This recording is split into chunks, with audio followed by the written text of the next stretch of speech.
আসসালামু আলাইকুম প্রিয় শ্রোতা, অডিও বুকস বাই বুক ব্যাংকে আপনাদেরকে আবারও স্বাগতম। পড়ছিলাম স্টিভ জবস, অধ্যায় 38, আইপড, পিসির পরবর্তী যুগ। বলো তুমি একটা বিপ্লব চাও। 2002 সালের সেই মাইক্রোসফট ইঞ্জিনিয়ারের বকবগানিতে স্টিভের মাথা ঠিকই ধরে গিয়েছিল, কিন্তু ট্যাবলেট তৈরির পরিকল্পনায় কোনো বাদ সাধতে পারেনি। উল্টো মাইক্রোসফটের স্টাইলাস বা কলম ব্যবহার করার কথা শুনে হেসেছিল। তৈরি করতে চেয়েছিল মাল্টিটাচ ট্যাবলেট, যার ডেমো কিছুটা হলেও দেখা গেছে আইফোনে। এরপর কয়েক বছরের মধ্যে বেশ কিছু কোম্পানি ট্যাবলেট নিয়ে এসেছে, কিন্তু গ্রাহকদের দৃষ্টি আকর্ষণ করতে পারেনি কোনোভাবেই। এদিকে অ্যাপেলের ট্যাবলেট তৈরির কোনো চিন্তাভাবনা আছে কিনা এমন প্রশ্নের জবাবে 2003-এর মে মাসের একটা সাক্ষাৎকারে স্টিভ বলেছে, আমাদের ট্যাবলেট তৈরির কোনো পরিকল্পনা নেই। নিজেদের কাজ সম্পর্কে সব সময়ই এরকম গোপনীয়তা অবলম্বন করেছে স্টিভ। 2007 সালে আবার অ্যাপেলের নতুন হাওয়া লাগলো, ট্যাবলেটের হাওয়া। ট্যাবলেট কম্পিউটার তৈরির কাজ নতুন করে গতি পেল। অ্যাপল তখন কম দামি একটা নোটবুক বাজারে আনার পরিকল্পনা করছিল, কিন্তু জনি বলল, আলাদা কিবোর্ড থাকার দরকার কি? কিবোর্ডটা আমরা মাল্টিটাচ হিসেবে যদি তৈরি করি তাহলে খরচও কমে, দেখতেও বেশি সুন্দর হয়। এভাবেই অ্যাপেলের ট্যাবলেটের শুরু। প্রথম কাজ মডেল নির্বাচন করা। স্টিভ আর জনি কাজ শুরু করলো। ডিজাইন স্টুডিওতে প্রস্তাবিত ডিজাইনের 20টা মডেল সাজিয়ে রাখা, প্রতিটা আলাদা আলাদা করে রেখেছে দুজন। আলোচনার মধ্যে স্টিভ বলেছিল, ডিজাইনটা অবশ্যই অনেক ফ্রেন্ডলি হতে হবে, যাতে দেখলেই মাথায় কাজ করে যে জিনিসটা এক হাতে ধরতে হবে আর এক হাতে কাজ করতে হবে। ইউজারের মাথায় যদি প্রথমেই ঢুকে যায় সাবধানে ব্যবহার করতে হবে, তাহলে সে জিনিসটা ব্যবহারের মজাটা আর পাবে না। এদিকে অ্যাপেলের কম্পিউটারগুলোতে ইন্টেলের মাইক্রোপ্রসেসর ব্যবহার শুরু হয়েছে। স্বাভাবিকভাবেই ইন্টেলও চাচ্ছিল অ্যাপেল তাদের জিনিস ট্যাবলেটেও ব্যবহার শুরু করুক। তাদের একটা লো ভোল্টেজ অ্যাটম চিপ ডেভেলপমেন্টের কাজ শেষ পর্যায়ে। ইন্টেলের সিইও পল এটার উপরেই জোর দিচ্ছিল বেশি, কিন্তু অ্যাপেলের টনি ফ্রাইডেল চাচ্ছিল কোন একটা চিপ ব্যবহার করা হোক। এর আগে প্রথম আইফোনে ARM এর চিপ ব্যবহার করা হয়েছে, সেগুলো চালানোর জন্য শক্তিও অনেক কম লাগে, কিন্তু স্টিভ চাচ্ছিল ইন্টেলের উপর ভরসা করতে। কিন্তু আলোচনার এক পর্যায়ে উত্তেজিত ফ্রেডেল অ্যাপেলের ব্যাজ খুলে টেবিলে রেখে ইস্তফা দেওয়ার হুমকি দিল। এবার স্টিভ বলল, ঠিক আছে, আমি তোমার কথাই রাখছি, কারণ তোমার উপর আমার আস্থা আছে। Launch event. স্টিভের প্রোডাক্ট লঞ্চ মানেই বিরাট ব্যাপার। এবারও তার ব্যতিক্রম হলো না। ইভেন্টের পরে ইকোনমিস্ট, ওয়াল স্ট্রিট জার্নালে কভার স্টোরি করা হলো, আর অবশ্যই অনেক প্রশংসাও পাওয়া গেল। এবার ইকোনমিস্ট আইপ্যাডকে দ্য জিজাস ট্যাবলেট উপাধি দিল। আইফোনের অনুসরণে অনুষ্ঠান হলো 27 জানুয়ারি 2010 সান ফ্রান্সিসকোতে। আমন্ত্রিত অতিথিদের সারিতে এবার বেশিরভাগই অ্যাপেলের পুরনো কর্মকর্তারা, সাথে মোনা সিমসন। অন্যান্য প্রোডাক্ট লঞ্চ ইভেন্টের মতো এবারও নাটকীয়তার অভাব হলো না। স্ক্রিনে দেখা যাচ্ছিল একপাশে একটা আইফোন আর একপাশে একটা ল্যাপটপ, মাঝে প্রশ্নবোধক চিহ্ন। স্টিভ বলল, এই প্রশ্নবোধকের জায়গায় ভালো কিছু বসানোর মতো কিছু আছে কি? এমন কিছু যা browsing, email, video, audio, ebook সবকিছুর জন্য একেবারে আদর্শ। জানি অনেকে নোটবুকের কথা বলবেন, কিন্তু সত্যি কথা বলতে জিনিসটা খুব একটা কাজের না, কিন্তু আমাদের কাছে সত্যি একটা কাজের জিনিস আছে। আমরা এর নাম দিয়েছি আইপ্যাড। তারপর একটা আইপ্যাড তুলে নিল। প্রথমে নিউ ইয়র্ক টাইমসের ওয়েবসাইটে ঢু মারল, স্কট ফর স্টাইল আর ফিল স্কিলারকে ইমেইল পাঠালো, ওয়াও, ফাইনালি আমরা আইপ্যাড আনলাম। কিছু ছবি দেখালো, গুগল ম্যাপ থেকে জুম করে আইফেল টাওয়ার দেখালো, কয়েকটা ভিডিও ক্লিপ দেখালো, আইবুক শেলফ দেখালো, একটা গান শুনলো। তারপর কি মনে হয়, এটা কি অসাধারণ না? বাজারে আসতে আরো মাস 3 সময় নিয়েছিল আইপ্যাড, তাই এই নিয়ে অনেক জল্পনা কল্পনা তো হলোই। অনেকে একে আইফোনের বড় সাইজের ভার্সন বলল। বিল গেটস বলল, আমি আইপ্যাডের খুব একটা প্রশংসা করতে পারছি না। আইফোনের মতো আইপ্যাড দেখে আমার মনে হয়নি, হায়, মাইক্রোসফট কেন এটা আগে করলো না? জিনিসটা খারাপ না, কিন্তু এমন কিছু ঈর্ষণীয় নয়। লঞ্চ ইভেন্টের পর বাড়ি ফিরে খুব ক্লান্ত ছিল স্টিভ।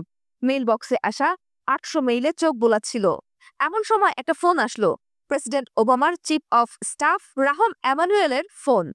এমানুয়েল জানালো প্রেসিডেন্ট ওকে অভিনন্দন জানিয়েছে।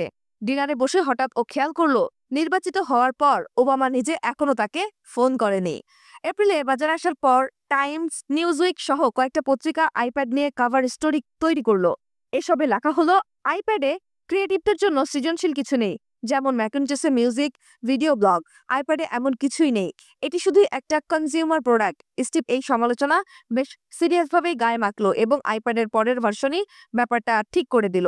এদিকে টাইমে লেখা হলো, যখন জবসের আইপ্যাড লঞ্চ করা দেখলাম, প্রথম যে কথাটা মনে হয়েছিল সেটা হলো আইপ্যাড আসলে আইফোনেরই বড় ভার্সন।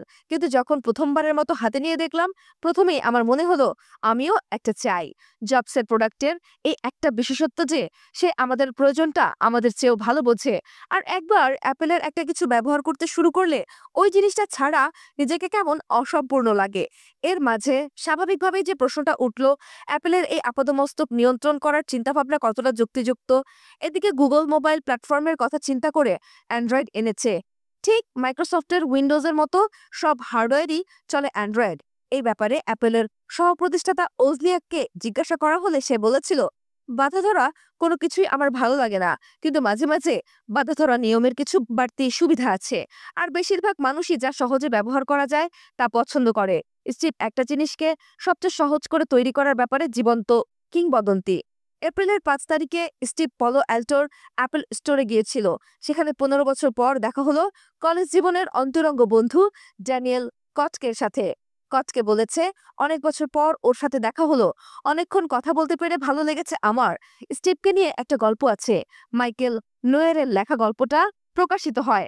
নোয়ের একবার কলম্বিয়ার এক গ্রাম্য এলাকায় গিয়েছিল। একদিন বসে বসে আইপ্যাডে একটা সায়েন্স ফিকশন পড়ছিল। এমন সময় ৬ বছর বয়সী একটা ছেলে এসে আগ্রহ নিয়ে দেখতে থাকলো আইপ্যাডটা। মজা করে আইপ্যাডটা ওর হাতে দিল নোয়ের। ছেলেটা নিজের মতো চালাতে থাকলো আইপ্যাড। কয়েকটা ছবি দেখলো, তারপর পিনবল গেমটা অন করে খেলতে শুরু করলো। নোয়ের এ ব্যাপারে নিশ্চিত যে ওই ছেলেটা কোনোদিন কম্পিউটার দেখেনি। গল্পের শেষে নোয়ের লিখেছিল, স্টিভ জবস এমন একটা কম্পিউটার ডিজাইন তৈরি করেছে, ৬ বছরের একটা বাচ্চা যে কখনো কম্পিউটার দেখেনি সেও চালাতে পারে। এর নাম যদি জাদুকরী ক্ষমতা না হয়, তাহলে জাদুকরী ক্ষমতা কি? বাজারে আসার ১ মাসের মধ্যে ১ মিলিয়ন আইপ্যাড বিক্রি হয়। ১ মাসে যত আইফোন বিক্রি হয়েছে তার প্রায় দ্বিগুণ। আর ২০১১ মার্চে বিক্রির সংখ্যাটা দাঁড়ায় ১৫ মিলিয়নে। আর কিছু মানদণ্ডের ভিত্তিতে আইপ্যাড ইতিহাসের সবচেয়ে সফল প্রোডাক্ট। অ্যাডভার্টাইজিং। এবারও স্টিভ আইপ্যাডের জন্য তৈরি করা প্রথম বিজ্ঞাপনটা দেখে সন্তুষ্ট হতে পারল না। বিজ্ঞাপনে দেখানো হয়েছিল ফ্রেডের জিন্স আর শার্ট পরা একটা লোক চেয়ারে বসে আইপ্যাড ঘাঁটছে, ইমেইল দেখছে, ফটো অ্যালবাম ঘাঁটছে, বই, ভিডিও, নিউ ইয়র্ক টাইমস দেখছে, ব্যাকগ্রাউন্ড গান বাজছে, দেয়ার গোজ মাই লাভ। কোনো কথাই নেই। প্রথমে একবার পছন্দ করার পর স্টিভের মনে হলো এরকম কিছু চাচ্ছে না ও। জেমস ভিনসেন্টের ভাষায় প্রথমে একবার অ্যাপ্রুভ করার পর বলা নেই কওয়া নেই হঠাৎ বলল, বিশ্রী লাগছে ওর। এই বিজ্ঞাপনটা নিয়ে টানা ১ মাস কষ্ট করার পর ভিনসেন্ট বাড়ির সবাইকে নিয়ে একটু ফ্রি সময় কাটাতে যাচ্ছিল। এমন সময় ওর ফোন বেজে উঠল। স্টিভের ফোন ধরতেই ওপাশ থেকে স্টিভ বলে উঠল, এটা কি ঘোড়ার ডিম বানিয়েছ? আইপ্যাড দিয়ে আমরা দুনিয়া বদলাতে যাচ্ছি, আমাদের ভালো কিছু দরকার, আর তুমি বানিয়েছ এই ঘোড়ার ডিম? শুনে ভিনসেন্টও মেজাজ গরম করলো। সে উল্টো বলল, তুমি তো নিজেই বলতে পারছো না তুমি কি চাও। আমি জানি না আমি কি চাই, তবে অবশ্যই নতুন কিছু, যুগান্তকারী কিছু। তুমি সেরকম কিছু দেখতে পারোনি বলেই আমি বলতে পারছি না। ভিনসেন্ট আরো কিছু বলতে যাচ্ছিল, কিন্তু স্টিভ রেগে ফায়ার হয়ে গেল। সেবার ভিনসেন্টের পরিবারের সাথে ছুটি কাটানোটাই মাটি হয়ে গেল। স্টিভের উপর রাগ করে খাবার ছুঁড়ে ফেলে দেয়ালে দাগ বসিয়ে দিল। অনেকক্ষণ পর ভিনসেন্টের স্ত্রী ওকে বলার সাহস পেল, তুমি ঠিক আছো তো? নিজেকে গুছিয়ে নিতে আবার কাজে ফিরতে ভিনসেন্টের আর তার দলের ১৫ দিনের মতো সময় লাগলো। একটু ভালো পরিবেশ পাওয়ার আশায় স্টিভের বাড়িতেই গেল নতুন আইডিয়া নিয়ে। বেশ কিছু আইডিয়া দেখানোর পর স্টিভের মনে হলো হিউমার, সেলিব্রিটি বা ডেমোর কোনো দরকার নেই। ওর দরকার সরাসরি বলা যে আইপ্যাডটা আসলে কি। একটা পিওর স্টেটমেন্ট স্পষ্ট করে সবাইকে জানানো দরকার আইপ্যাডটা কি, কেন, কিভাবে। এই চিন্তা থেকেই শুরু হলো বিজ্ঞাপন, দ্য ম্যানিফেস্টোর কাজ। কিন্তু কাজ শুরু হলো মানে ভিনসেন্টের দুর্দশাও শুরু হলো। অ্যাপ্লিকেশন। শেষ পর্যন্ত আইপ্যাডের বিজ্ঞাপনেও আইপ্যাডের ধারণা অনুসরণ করা হলো। জিনিসটা কি, সেটার যে জিনিসটা দিয়ে তুমি কি করতে পারবে সেটাই বেশি গুরুত্বপূর্ণ হিসেবে তুলে ধরা হলো। তবে আইপ্যাডের যে সাফল্য সেটা শুধু এর অসাধারণ ডিজাইন বা ফিচারের জন্য না, অনেক অনেক অ্যাপ্লিকেশনও এর জনপ্রিয়তার অন্যতম কারণ। অ্যাপ্লিকেশন জিনিসটাকে সবাই আদর করে অ্যাপস বলে ডাকতে শুরু করলো। এই অ্যাপস পাওয়া যায় আইটিউনস স্টোরে। কোটি কোটি অ্যাপস থেকে তুমি তোমার পছন্দটি বেছে নিতে পারবে সহজেই, কোনোটা ফ্রিতে আর কোনোটার জন্য তোমাকে অল্প কয়েক ডলার খরচ করতে হবে। এই অ্যাপসের শুরু 2007 সালে আইফোন বাজারে আসার পর থেকে। প্রথমে স্টিভ বাইডের কোনো ডেভেলপারের তৈরি অ্যাপস তার হার্ডওয়্যারে চলতে দেওয়ার ঘোর বিরোধী ছিল। কেন ছিল এখন আর তা বলে দেওয়ার দরকার নেই, কিন্তু বোর্ড মেম্বারদের বেশিরভাগই বাইরের ফ্রিল্যান্সার ডেভেলপারদের অ্যাপস চলতে দেওয়ার পক্ষে। আর্ট লেভিনসন বলল, যদি অ্যাপেল এসব সুযোগ ছেড়ে দেয় তাহলে অন্য কোনো কোম্পানির হাতে সুযোগ চলে যাবে, সেটাই আমাদের সর্বনাশের কারণ হওয়ার জন্য যথেষ্ট। এবার স্টিভ এই ব্যাপারে কথা বলতে রাজি হলো। সবার যুক্তিতর্ক শোনার পর স্টিভের মনে হলো অনুমতি দেওয়াই উচিত, কিন্তু তাই বলে তো আর অ্যাপেলের প্রোডাক্টের স্ট্যান্ডার্ড নষ্ট হতে দেওয়া যায় না। ও নতুন একটা আইডিয়া আনলো। ডেভেলপাররা আইফোনের জন্য অ্যাপস তৈরি করতে পারবে, কিন্তু আইটিউন্স স্টোর ছাড়া আর কোথাও থেকে সেগুলো ডিভাইসে নেওয়া যাবে না। আর যেসব অ্যাপস আইটিউন্সে আসবে সেগুলোর মান যাচাই করে তারপরেই ব্যবহারকারীদের জন্য উন্মুক্ত করে দেয়া হবে। ব্যাস, কেল্লাফতে আইফোনের জন্য অ্যাপ স্টোর খোলা হলো 2008-এর জুলাইতে। 9 মাসের মধ্যে বিলিয়নতম অ্যাপসটা ডাউনলোড করা হলো। আর আইপ্যাড যখন আসলো তখন অলরেডি 1,85,000 অ্যাপস ছিলই। যদিও সেগুলো আইফোনের জন্য তৈরি, তবুও বেশিরভাগই আইপ্যাডে চলবে। তবে 6 মাসের মধ্যে 25,000 অ্যাপস চলে আসলো, যা আইফোন, আইট্যাব দুটোতেই চলবে। শেষে জুলাই 2011-তে সে অ্যাপসের সংখ্যায় দাঁড়ালো 5 লাখে, আর সেগুলোর ডাউনলোড সংখ্যা 15 বিলিয়ন। এই অ্যাপ স্টোর রাতারাতি একটা নতুন ইন্ডাস্ট্রির সূচনা করলো। সারা দুনিয়াব্যাপী অসংখ্য অ্যাপস ডেভেলপার উঠে আসতে শুরু করলো। জুন 2011 পর্যন্ত অ্যাপেলের ডেভেলপারদের $2.5 বিলিয়ন পরিশোধ করা হয়েছিল।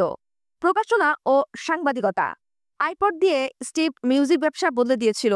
এবার আইপ্যাড আর তার অ্যাপ স্টোর দিয়ে সে পুরো মিডিয়াকে বদলে দেওয়ার পায়তারা করছিল। প্রকাশনা, সাংবাদিকতা থেকে শুরু করে মুভি, টেলিভিশন, সব। বই অবশ্যই একটা বড় টার্গেট ছিল। এর আগে অ্যামাজনের কিন্ডল দেখিয়েছে ই বইয়ের একটা ভালো চাহিদা অলরেডি আছে। তো আইটিউন্স স্টোরে বুকস খোলা হলো ই বই বিক্রি করার জন্য। যদিও ব্যবসার পলিসিটা হলো একটু অন্যরকম। আইটিউন্স স্টোরে গান বিক্রির সময় স্টিভ প্রতিটা গানের জন্য 99 সেন্ট দাম ফিক্সড করে দিয়েছিল। একইভাবে অ্যামাজনেও প্রতিটা বইয়ের দাম $9.99 হিসেবে বিক্রি করে আসছিল। কিন্তু বইয়ের ব্যাপারে স্টিভ প্রকাশকদের ইচ্ছামতো দাম দেওয়ার সুযোগ দিল। শুধু প্রতি বইয়ের জন্য 30 ভাগ অ্যাপেল পাবে। আইট্যাবের মোড়ক উন্মোচন হয়ে যাওয়ার পর 2010-এর ফেব্রুয়ারিতে স্টিভ নিউ ইয়র্কে গেল সাংবাদিকতাকে আইটিউন্স স্টোরের আওতায় আনার জন্য। ওয়াল স্ট্রিট জার্নালের রিপোর্টার মুরডক, নিউ ইয়র্ক টাইমসের আর্থার আরও অনেকের সাথে বৈঠক হলো। এখানেও বইয়ের মতো প্রক্রিয়া অবলম্বন করা হবে। 30 ভাগ অ্যাপেলকে দিতে হবে, কিন্তু নিজেদের লাভের 30 ভাগ নিয়ে পত্রিকাওয়ালারা খুব একটা চিন্তিত ছিল না। তাদের চিন্তা অন্যখানে। তাদের গ্রাহকরা যদি অ্যাপেল স্টোরের মাধ্যমে সাবস্ক্রাইব করে, তাহলে গ্রাহকদের email address, credit card number এসব তথ্য জমা দিতে হবে অ্যাপেলের ডাটাবেজে। আর প্রাইভেসি পলিসির কারণে অ্যাপেল সেগুলো কারোর সাথে শেয়ারও করতে পারবে না। আর নিজেদের গ্রাহকের ব্যক্তিগত তথ্যগুলো ছাড়া কাজ করতে আপত্তি জানালো পত্রিকাগুলো। তবে ব্যক্তিগতভাবে স্টিভ নিউ ইয়র্ক টাইমসের সাথে একটা চুক্তিতে আসতে চাচ্ছিল, কারণ ওর মতে পত্রিকাটা অসাধারণ, কিন্তু শুধু ডিজিটাল জগতের কিছু জটিলতার কারণে এর অস্তিত্ব হুমকির মুখে। 2010 সালের প্রথম দিকে স্টিভ আমাকে বলেছিল, টাইমস আগ্রহী হোক বা না হোক, আমি ওদের সাহায্য করতে চাই। এটা খানিকটা ব্যক্তিগত ভালো লাগার জায়গা থেকেই। নিউ ইয়র্ক ট্রিপলের সময় স্টিভ এর ঊর্ধ্বতন 50 জন এক্সিকিউটিভের সাথে একটা প্রাইভেট ডিনারে অংশ নেয়। ডিনারটা হয়েছিল প্রাণা নামে একটা এশিয়ান রেস্টুরেন্টে। সবকিছু একদম চার্ট করে হাতে কলমে বোঝানোর পর একজন কর্মকর্তা গ্রাহকের ব্যক্তিগত তথ্য দেওয়ার অনুরোধ করলো, কিন্তু অ্যাপেল তো তা দেবে না। ও বলল, তোমার গ্রাহকদের ব্যক্তিগত তথ্য তাদের কাছেই চাইতে পারো। তারা যদি দিতে চায় আমার কোনো সমস্যা নেই, কিন্তু না দিলে আমরা বা অ্যাপেলের কিছুই করার নেই। সমস্যা আমাদের না, সমস্যা তোমাদের। ছাড়টা তাই তোমাদেরকে দিতে হবে। আর্থারের সাথেও একটা প্রাইভেট ডিনার ছিল স্টিভের। স্টিভ বলেছে, আমি আর্থারকে বলেছিলাম ওর কি করা উচিত, কিন্তু ওর পক্ষ থেকে কোনো সাড়া পাইনি। এর প্রায় 1 বছর পর আর্থার সাড়া দিল। অ্যাপেলের মাধ্যমে সাবস্ক্রিপশন শুরু হলো। অধ্যায় 39। নতুন যুদ্ধ, পুরনো প্রতিধ্বনি। গুগল মুক্ত বনাম নিয়ন্ত্রিত। 2010-এর জানুয়ারিতে আইপ্যাডের লঞ্চ হয়ে যাওয়ার পরে অ্যাপেলের সবাইকে নিয়ে একটা মিটিং অনুষ্ঠিত হয়। মিটিংয়ে স্টিভ অ্যান্ড্রয়েড নিয়ে কথা বলে। ফোনের ব্যবসায় গুগল অ্যান্ড্রয়েড দিয়ে অ্যাপেলের সাথে টক্কর দিতে চাচ্ছে বলে দারুণ রেগেছিল ও। বলেছিল, আমরা তো সার্চ ইঞ্জিন নিয়ে ব্যবসা করতে যাইনি, ওরাই ফোন ব্যবসায় ঢুকে পড়েছে। মনে রেখো, ওরা অ্যান্ড্রয়েড এনেছে আইফোনকে ধ্বংস করার জন্য, কিন্তু আমরা তা হতে দেব না। ও আরো বলল, ওদের যে আইবি ডোন্ট বি ডিভেল মন্ত্র আছে না, ওটা একটা ধোঁকাবাজি। ব্যক্তিগতভাবে স্টিভ খুব রেগেছিল, কারণ আইফোন আর আইপ্যাড নিয়ে কাজ করার সময় গুগলেও সিইও এরিক স্মিথ অ্যাপেলের বোর্ড মেম্বার ছিল। অ্যান্ড্রয়েডের মাল্টিটাচ থেকে শুরু করে অনেকগুলো ফিচার আইফোন থেকে নেয়া। স্টিভ গুগলকে অ্যান্ড্রয়েড ডেভেলপ করায় বাধা দিতে চাচ্ছিল। 2008 সালে পলো অ্যাল্টোতে গুগলের হেডকোয়ার্টারে গিয়ে পেইস ব্রিন আর অ্যান্ডি রুবিনের অ্যান্ড্রয়েড ডিপার্টমেন্টের প্রধানের সাথে ব্যাপক ঝগড়া করে আসলো। স্টিভ বলেছে, আমি বলেছিলাম আমাদের মধ্যে যে ভালো সম্পর্কটা আছে সেটা খারাপ করার কোনো দরকার নাই। পরবর্তীতে ও গুগলকে সাবধান করে দিয়েছিল, অ্যান্ড্রয়েডে যদি আইফোনের কোনো ফিচার পাওয়া যায় তাহলে আইনগত ব্যবস্থা নেবে অ্যাপল। প্রথমে গুগল আইফোনের ফিচারগুলো পাশ কাটিয়েই চলছিল, কিন্তু 2010-এর জানুয়ারিতে এইচটিসি একটা অ্যান্ড্রয়েড ফোন বাজারজাত করে, যেটাতে মাল্টিটাচ সহ অনেক ফিচার মিল পাওয়া যায়, এমনকি ডিজাইনেও। স্টিভের কথা প্রমাণিত হলো, গুগলের ডোন্ট নব আসলে একটা ভাওতাবাজি। অ্যাপল এইচটিসি আর অ্যান্ড্রয়েডের বিরুদ্ধে কেস ফাইল করলো। অ্যাপলের মোট 20টা প্যাটেন্ট অবৈধভাবে ব্যবহার করার জন্য তাদের দোষী করা হয়। এই কেস ফাইল করার পর আমি স্টিভের বাড়িতে গিয়েছিলাম। এত বেশি রাগ করতে আর কখনো দেখি। ডাব্লিউবিটি গোল একটা চোর।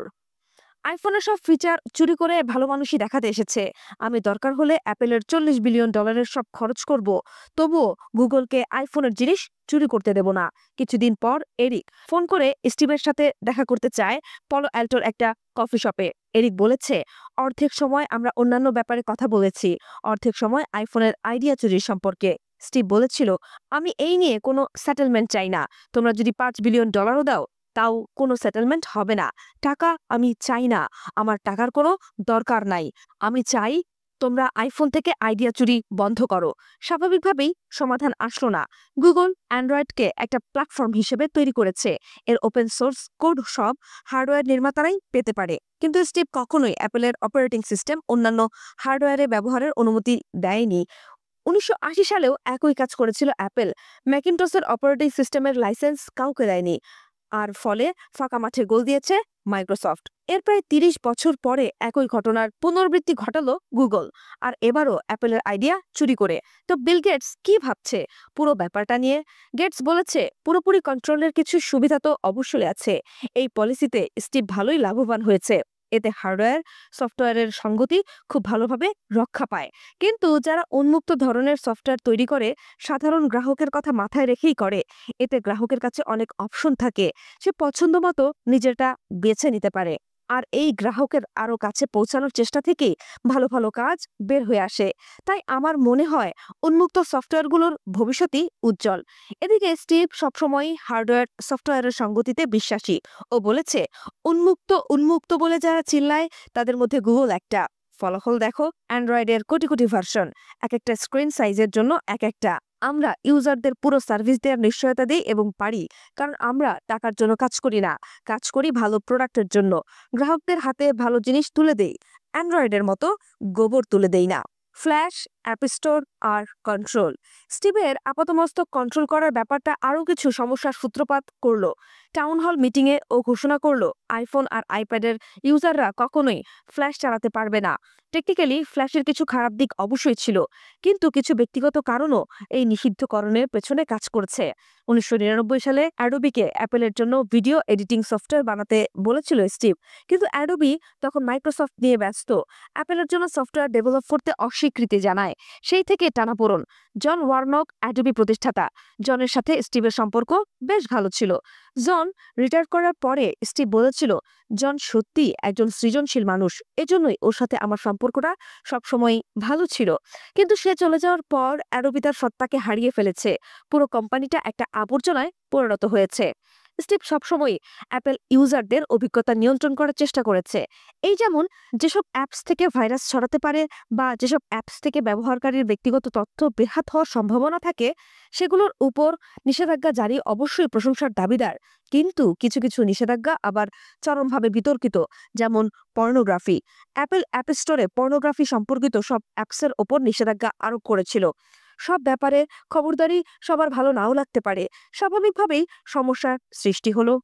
একটা ইমেইলে স্টিভ তার সব কাস্টমারকে জানালো, পর্নোগ্রাফি থেকে আইফোনকে দূরে রাখা আমরা আমাদের দায়িত্ব বলে মনে করি।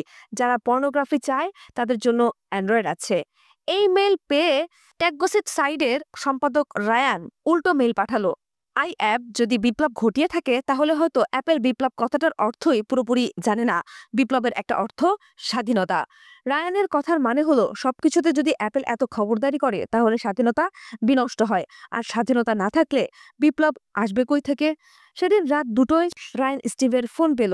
স্টিভ বলল, স্বাধীনতা তো দিয়েছি, সব প্রোগ্রাম থেকে স্বাধীনতা দিয়েছি যেগুলো তোমার ব্যক্তিগত তথ্যের গোপনীয়তা নষ্ট করে, যেসব প্রোগ্রাম থেকে স্বাধীনতা দিয়েছি যেসব তোমার ডিভাইসের ব্যাটারি লাইফ কমিয়ে দেয়, পর্ন থেকে স্বাধীনতা দিয়েছি। ধৈর্য ধরো, আরো অনেক স্বাধীনতা পাবে। রায়ান বলল, আমি তো পর্ন থেকে স্বাধীনতা চাই না, পর্ন নিয়ে আমার কোনো সমস্যা নেই। আমার স্ত্রীকে জিজ্ঞাসা করলেও এই কথাই বলবে ও। স্টিভ উত্তর দিল, তোমার যদি একটা বাচ্চা থাকতো তাহলে পর্ন নিয়ে তোমারও সমস্যা থাকতো। আর এইসব ইউজারদের স্বাধীনতা খর্ব করার জন্য করছি না, করছি যেন শুধু ভালোটাই আমাদের মাধ্যমে পায় ইউজাররা, খারাপ কিছুই আমাদের মাধ্যমে তাদের হাতে গিয়ে পৌঁছাবে না। আর ফোন রাখার আগে বলল, আর হ্যাঁ, তুমি কি এমন মহান কাজ করেছ নাকি শুধু মানুষের খুদ খুঁজে বেড়ানোই তোমার কাজ? পরে রায়ান স্টিভের উচ্ছ্বসিত প্রশংসা করেছিল নিজের লেখায়, কিন্তু ডেকে ডেকে সবার মুখ তো আর বন্ধ করা সম্ভব নয়।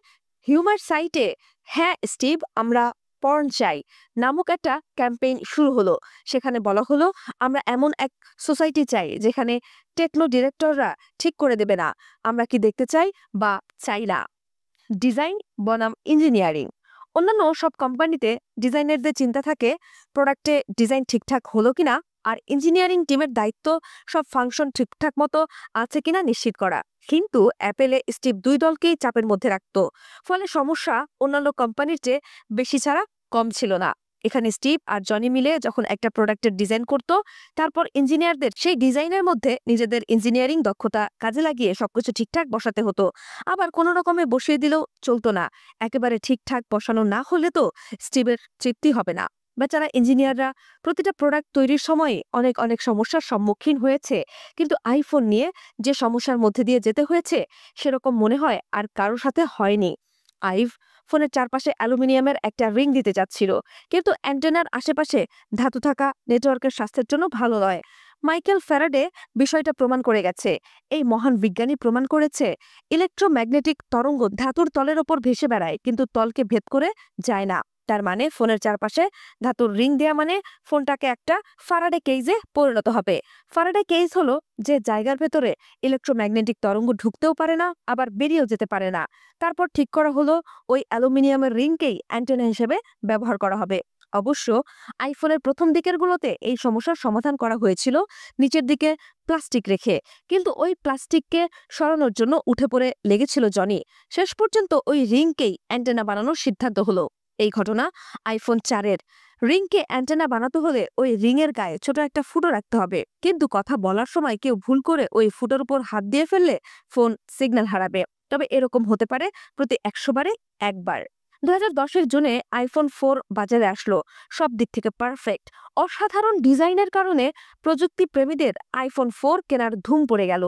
কিন্তু ওই যে সিগন্যাল সমস্যা, গ্রাহকরা তো আর জানে না কোথায় হাত দিলে সিগন্যাল চলে যাবে বা যাবে না। কাস্টমার রিভিউ রিপোর্ট লিখলো, আমরা আইফোন 4 সাজেস্ট করছি না কারণ এটাতে সিগন্যাল সমস্যা আছে। পরিবার নিয়ে স্টিভ তখন হাওয়াইয়ের প্রিয় কনা ভিলেজে। আর্ট লেভিনসন তাকে সমস্যার কথা জানালো, কিন্তু স্টিভ এসব কথায় কান দিতে নিষেধ করলো। লেভিনসনকে ও বলেছিল এসব গুগলের ছড়ানো গুজব, ওরা আইফোনের বাজার নষ্ট করতে কাজটা করেছে। এই সম্পর্কে আর্ট লেভিনসন বলেছে, স্টিভ জ্ঞানত ভুল বা খারাপ কিছু দিয়ে গ্রাহককে ঠকাতে চাইতো না, এটা ওর নীতিবিরুদ্ধ। ও চিন্তাও করেনি এরকম কোনো সমস্যা আসতে পারে, তাই কারো কথা কানে নিল না। কিন্তু তারপরেও বিভিন্ন জায়গায় সিগন্যাল সমস্যা নিয়ে মাতামাতি হতে থাকলো। স্টিভ কনাদ্বীপ থেকে সোজা কুপারটিনোতে চলে আসলো। ড্রপটেড কলের ডাটা আগেই সংগ্রহ করতে বলে দিল। ডাটা দেখে বোঝা গেল কিছু কল ড্রপ হয়েছে, কিন্তু তার পরিমাণ এত কম যে সেটা নিয়ে কথা বলারও প্রয়োজন মনে করল না। কিন্তু কথা হচ্ছিল এটাই সমস্যা। বাড়ি ফেরার আগে কিছু পুরনো বন্ধুকে ফোন দিল ও। প্রথম কলটা ছিল রেগিস ম্যাককনারের কাছে। পরদিন দুপুর 1:30টায় দেখা হওয়ার সময় ঠিক করার পর লি ক্ল আর জেমস ভিনসেন্টকেও আসতে বলল স্টিভ। স্টিভের ছেলে রিডো বাবার সাথে ছিল। স্টিভ ওকে মিটিংয়ে রাখতে চাইলো, বলল আমি চাই মিটিংয়ে তুমিও আমাদের সাথে থাকো, শুধু দেখবে। এই মিটিংয়ে দুনিয়ার বেস্ট মানুষগুলো থাকবে, যাদের একটা সিদ্ধান্ত পৃথিবীর ইতিহাস অনেকখানি বদলে দিয়েছে। ওখানে তুমি গিয়ে প্রতি 1 ঘন্টায় যা শিখবে, তোমার বিজনেস স্কুলে 1 বছরেও শিখতে পারবে না। এসব কথা আমাকে বলার সময় চোখ খানিকটা ভিজে উঠেছিল স্টিভের। পরের দিন অ্যাপেলের 7 জন টপ এক্সিকিউটিভ আর ডেকে আনা 3 জনের সাথে মিটিংয়ে বসলো। বাকি দিনটা মিটিং চললো। স্টিভ বলেছে, ওটাই বোধহয় আমার জীবনের সবচেয়ে ভালো মিটিং। সবাইকে ডাটাগুলো দেখিয়ে স্টিভ বলল, এই হলো সত্যি, আমাদের এবার কি করা উচিত? রেগিস তার স্বভাবসুলভভাবে বলল, সবাইকে শুধু সত্যিটা দেখিয়ে দাও, রাগ দেখানোর কোনো দরকার নেই, শুধু দৃঢ় আর আত্মবিশ্বাসীভাবে ডাটা তুলে ধরো। ভিনসেন্ট সহ কেউ কেউ হালকা একটু ক্ষমা প্রার্থনার পক্ষে ছিল, কিন্তু ম্যাককেনা নিষেধ করলো, ভুলেও দুঃখ প্রকাশ করতে যাবে না, শুধু বলবে আমরা ফোনকে ভালো করার জন্য সর্বোচ্চ চেষ্টা করেছি, তারপরেও কিছু ভুল হয়তো থেকে গেছে। ভুলের পরিমাণ সবাই ডাটা দেখলেই বুঝতে পারবে। প্রেস ইভেন্ট হলো শুক্রবারে। স্টিভ ম্যাককেনারের কথা অনুযায়ী কাজ করলো, সাথে সাথে এও দেখালো প্রতিটা ফোনে কিছু না কিছু সমস্যা থাকে। শেষে বলে দিল, আমরা সব সময় গ্রাহকদের খুশি রাখতে চেয়েছি, তারপরেও কেউ কেউ যদি অসন্তুষ্ট থাকে তাহলে ফোন ফেরত দিয়ে টাকা নিয়ে যেতে পারে, অথবা অ্যাপেলের তরফ থেকে একটা ফ্রি বাম্পার কেস নিয়ে যেতে পারে। কিন্তু খুব বেশি ফোন ফেরত আসেনি। শেষ পর্যন্ত আইফোন 4 অ্যাপেলের সবচেয়ে দ্রুত বিক্রিত ফোনে পরিণত হলো। সূর্যোদয়। অ্যাপল ক্রপসের সাথে আইনগত ঝামেলার নিষ্পত্তি হলো 2007-এ, আর আশা করা হয়েছিল এর ফলে আইটিউন্স স্টোরে বিটলসের গান আনা যাবে, কিন্তু তা সম্ভব হলো না। ইএমআই মিউজিকের সাথে বিটলসের চুক্তির কারণে আইটিউন্সে বিটলসের গান আনা গেল না। ফাইনালি 2010 সালে বিটলস আর ইএমআই মিউজিক নিজেদের সমস্যা মেটাতে সক্ষম হয়। এরপর কুপারটিনোতে অ্যাপেলের বোর্ডরুমে 4 সদস্যের এক মিটিংয়ে আইটিউন্স স্টোরে বিটলসের গান বিক্রি করার সিদ্ধান্ত নেওয়া হয়। বৈঠকে ছিল স্টিভ, আইটিউন্স স্টোরের ভাইস প্রেসিডেন্ট এডি কিউ, বিটলসের ম্যানেজার জেফ জোন্স আর ইএমআই মিউজিকের প্রধান রোজার ফ্যাল। আইটিউন্স স্টোরে বিটলসের গান বিক্রি শুরু হলো।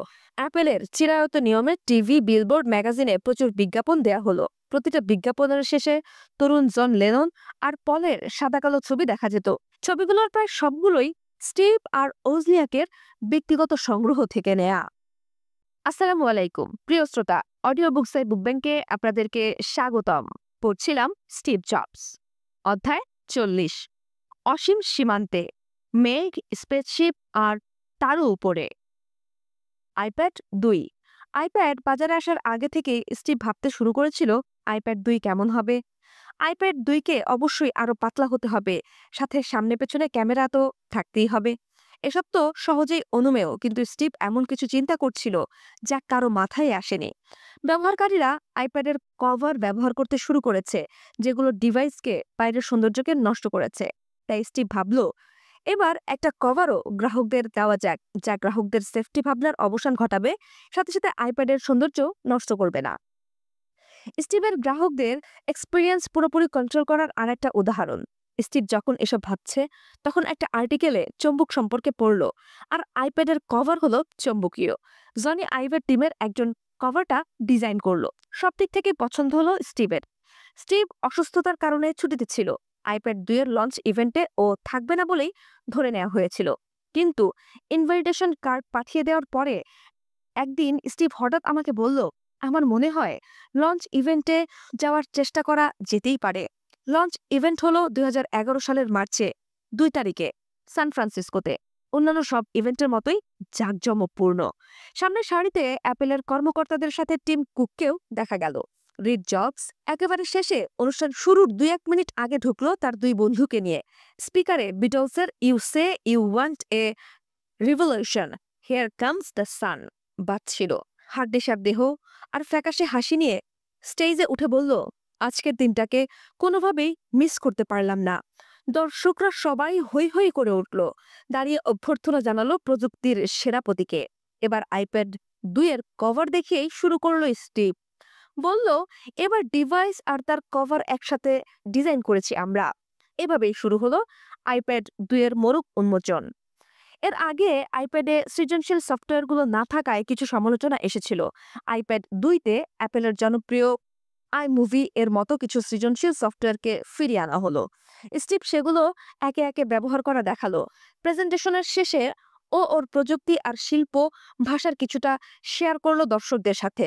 বোঝানোর চেষ্টা করলো প্রযুক্তিতে সত্যিকার সৃজনশীলতা প্রকাশ পায় যখন হার্ডওয়্যার আর সফটওয়্যার সঙ্গতিপূর্ণ হয়। শুধু হার্ডওয়্যার আর সফটওয়্যার নিয়ে কিছু একটা দাঁড় করালেই হয় না। সেটা ছেলে বোলানো জিনিস হতে পারে, কিন্তু সত্যিকারের যোগ্যতার প্রমাণ দেয়া যায় না। আগে উইন্ডোজ কম্পিউটারের জন্য যে কাজটা করেছিল, এখন অ্যান্ড্রয়েড মোবাইলের ক্ষেত্রে সেটা করছে। স্টিভের ভাষায়, সব কোম্পানিগুলো এখন মোবাইল আর ট্যাবলেটের পেছনে দৌড়াচ্ছে, যেখান থেকে সুবিধামতো হার্ডওয়্যার আর সফটওয়্যার নিয়ে গ্রাহকদের হাতে তুলে দিয়ে বলছে, এই নাও ভবিষ্যৎ প্রজন্মের কম্পিউটার। হ্যাঁ, আমরাও বিশ্বাস করি ট্যাবলেটই কম্পিউটারের ভবিষ্যৎ, আর এজন্যই সেগুলোর ব্যবহারও হতে হবে কম্পিউটারের চেয়ে অনেক সহজ, যেন সেগুলোর সাথে মানুষের একটা সম্পর্ক তৈরি হয়। আর এই কাজটা করা সম্ভব হার্ডওয়্যার আর সফটওয়্যারের মধ্যে খুব ভালো একটা সম্পর্ক তৈরি করার মাধ্যম দিয়ে। অ্যাপল প্রথম থেকে এই কাজটা করেছে, আর এই সংস্কৃতিকে আরো এগিয়ে নিয়ে যাওয়ার জন্য অন্যান্য কোম্পানিগুলোরও একইভাবে কাজ করা উচিত। লঞ্চ ইভেন্টের পর স্টিভ বেশ উৎফুল্ল ছিল। আমার সাথে দেখা করার জন্য ফোর সিজনস রেস্টুরেন্টে আসলো, সাথে স্ত্রী লরেন আর ছেলে রিড। রিডের সাথে ওর 2 বন্ধুও ছিল। অনেক বাছাবাছির পর হালকা কিছু খাবার খেলো, যার মধ্যে ফ্রেশ জুস আর পাস্তা ছিল খুব সামান্য। আইসক্রিম দিয়ে খাওয়ার পর্ব শেষ করলাম আমরা। পরদিন স্টিভের বাসায় গিয়ে দেখি তখনও ফুর্তি ফুর্তি ভাব কাটেনি ওর। একাইকোনা ভিলেজে যাওয়ার জন্য গোজরাজ করছিল। আমি দেখতে চাইলাম এবার ওর আইপ্যাডে কি আছে। 3টা সিনেমা দেখা গেল, আর একটা বই, the autobiography of Yogi. Teenager বয়সে প্রথম পড়েছিল বইটা। ভারতে গিয়ে পড়তে পড়তে প্রায় মুখস্থ করে ফেলেছিল। বুড়ো হয়ে আবার হয়তো পড়তে যাচ্ছে। সকাল গড়িয়ে যাওয়ার পর হঠাৎ ওর মনে হলো ক্ষুধা লেগেছে। গাড়ি চালানোর মতো শারীরিক অবস্থা ছিল না, তাই আমি গাড়ি চালালাম। ওর পছন্দের রেস্টুরেন্টে গিয়ে দেখা গেল রেস্টুরেন্ট বন্ধ। তবে রেস্টুরেন্টের মালিক স্টিভের পরিচিত। খুশি হয়ে ভেতরে নিয়ে গেল আমাদের। মজা করে স্টিভ বলল, রেস্টুরেন্টের মালিক আমাকে আবার মোটা বানানোর মিশনে নেমেছে। ডাক্তাররা ওকে প্রচুর প্রোটিনযুক্ত খাবার খেতে বলেছে। স্টিভ একটা ডিমের অমলেট দিতে বলল। যেতে যেতে স্টিভ বলেছিল, তোমার যখন কোনো বড় ধরনের রোগ হবে, প্রতিনিয়তই তোমার মনে হবে তুমি মরণশীল, যেটা এমনিতে কখনোই সেভাবে অনুভব করবে না তুমি। আর তোমার ব্রেন এমন অনেক কিছুই ভাববে যা আগে ভাবোনি তুমি। আর আমরা সাধারণত কি করি, বড়জোর সামনের 1 বছর কি করব না করব প্ল্যান করি। কিন্তু আমার মনে হয় সামনের অনেকগুলো বছর কি করব প্ল্যান করে রাখা উচিত। বেঁচে থাকার আনন্দ বেড়ে যায়। আগে ভাবিনি। অসুস্থ হওয়ার পর মাথায় এসেছে এরকম আইডিয়ার একটা হলো ইয়ট বানানোর আইডিয়া। স্টিভ প্রায়ই পরিবারের সবাইকে নিয়ে সাগর বিহারে যেত। বেশিরভাগ সময়ই মেক্সিকো অথবা দক্ষিণ মহাসাগর হতো সাগর বিহারের ভেন্যু। একটা ইয়ট ভাড়া করে সবাই মিলে ঘুরে বেড়াতো। কিন্তু একবার হঠাৎ মনে হলো ইয়টের ডিজাইনটা ভালো লাগছে না ওর। মনের মতো একটা ইয়ট হলে সময়টা আরো ভালো কাটতো। শুরু হলো ইয়ট ডিজাইন করার কাজ। ডিজাইন চলছে তো চলছে। 2009 সালে অসুস্থ হওয়ার পর প্রজেক্ট প্রায় বন্ধই হয়ে গেল। স্টিভের ভাষাই বলি, আমি একবারও ভাবিনি বেঁচে থাকতে ইয়টটা তৈরি শেষ করতে পারবো। কিন্তু আমার মনে হলো, না, শেষ হোক, নিজের মতো করে সাজানোর আনন্দটা তো পাওয়া যাবে। হয়তো আমি লরেনের হাতে অসমাপ্ত একটা ইয়ট দিয়ে যাব, কিন্তু কিছুদিন পর মরে যাব ভেবে যদি কাজ বন্ধ করে দেই, তাহলে তো মরার আগেই মৃত হয়ে গেলাম, তাই না? অমলেট খেয়ে আবার স্টিভের বাসায় গেলাম। ইয়টের ডিজাইনের ড্রয়িং দেখাতে শুরু করলো স্টিভ। ডকটা একেবারে ফ্ল্যাট, জানালাগুলো অ্যাপল স্টোরের মতো ফ্লোর থেকে সিলিং অবধি উঠে গেছে। মূল অংশটায় দেয়ালগুলো সম্পূর্ণ কাচের। অ্যাপল স্টোরের ডিজাইনারই পুরো জিনিসটাকে ডিজাইন করেছে। সব মিলে স্টিভের ইয়ট বলেই মনে হয়। এর কিছুদিন পর ও আর লরেনের 20তম বিবাহ বার্ষিকী। বিভিন্ন সময়ে স্টিভ আমাকে বলেছে যে ও হয়তো লরেনকে খুব বেশি সময় দিতে পারেনি, যতটা পাওয়া উচিত ছিল ততটা দিতে পারেনি। একবারও বলেছিল নিজেকে সত্যিই খুব ভাগ্যবান মনে হয়। লরেন সত্যিই খুব ভালো একজন মানুষ। আমি জানি মানুষ হিসেবে আমি স্বার্থপর, কঠোর। আমার সাথে থাকা খুব একটা সহজ না, কিন্তু ও সবকিছুর পরেও আমার সাথে ছিল, আছে। কথা বলতে বলতে এক ফোঁটা জল এলো স্টিভের চোখের কোণে। বউয়ের জন্মদিন, বিবাহবার্ষিকী, এসব নিয়ে কখনোই খুব একটা চিন্তিত দেখা যায়নি স্টিভকে। কিন্তু এবার ও একটা সারপ্রাইজের আয়োজন করতে চাইলো। সারপ্রাইজ পার্টির আয়োজন করতে চাইলো যেখানে বিয়ে হয়েছিল সেখানেই। কিন্তু দেখা গেল অন্য কেউ আগেই বুক করে ফেলেছে। স্টিভ ফোন করলো যে নিয়েছে তাকে। স্টিভের ভাষায়, লোকটা ভালো ছিল। আমি সবকিছু বলার পরের সপ্তাহে আবার তার জন্য একটা স্পেশাল বুকিং এর ব্যবস্থা করে দিতে চাইলাম। লোকটা রাজি হলো, বলল 20 বছর, প্লিজ নিয়ে নাও। আমার অসুবিধা নেই। ওই পার্টিতে স্টিভ লরেনকে একটা বিয়ের ছবি গিফট করেছিল, এক বন্ধুর তোলা ছবি। ছবিটার অনেক বড় একটা প্রিন্ট করে সুন্দর একটা বাক্সে ভরে ভেতরে একটা চিঠি দিয়ে দিল।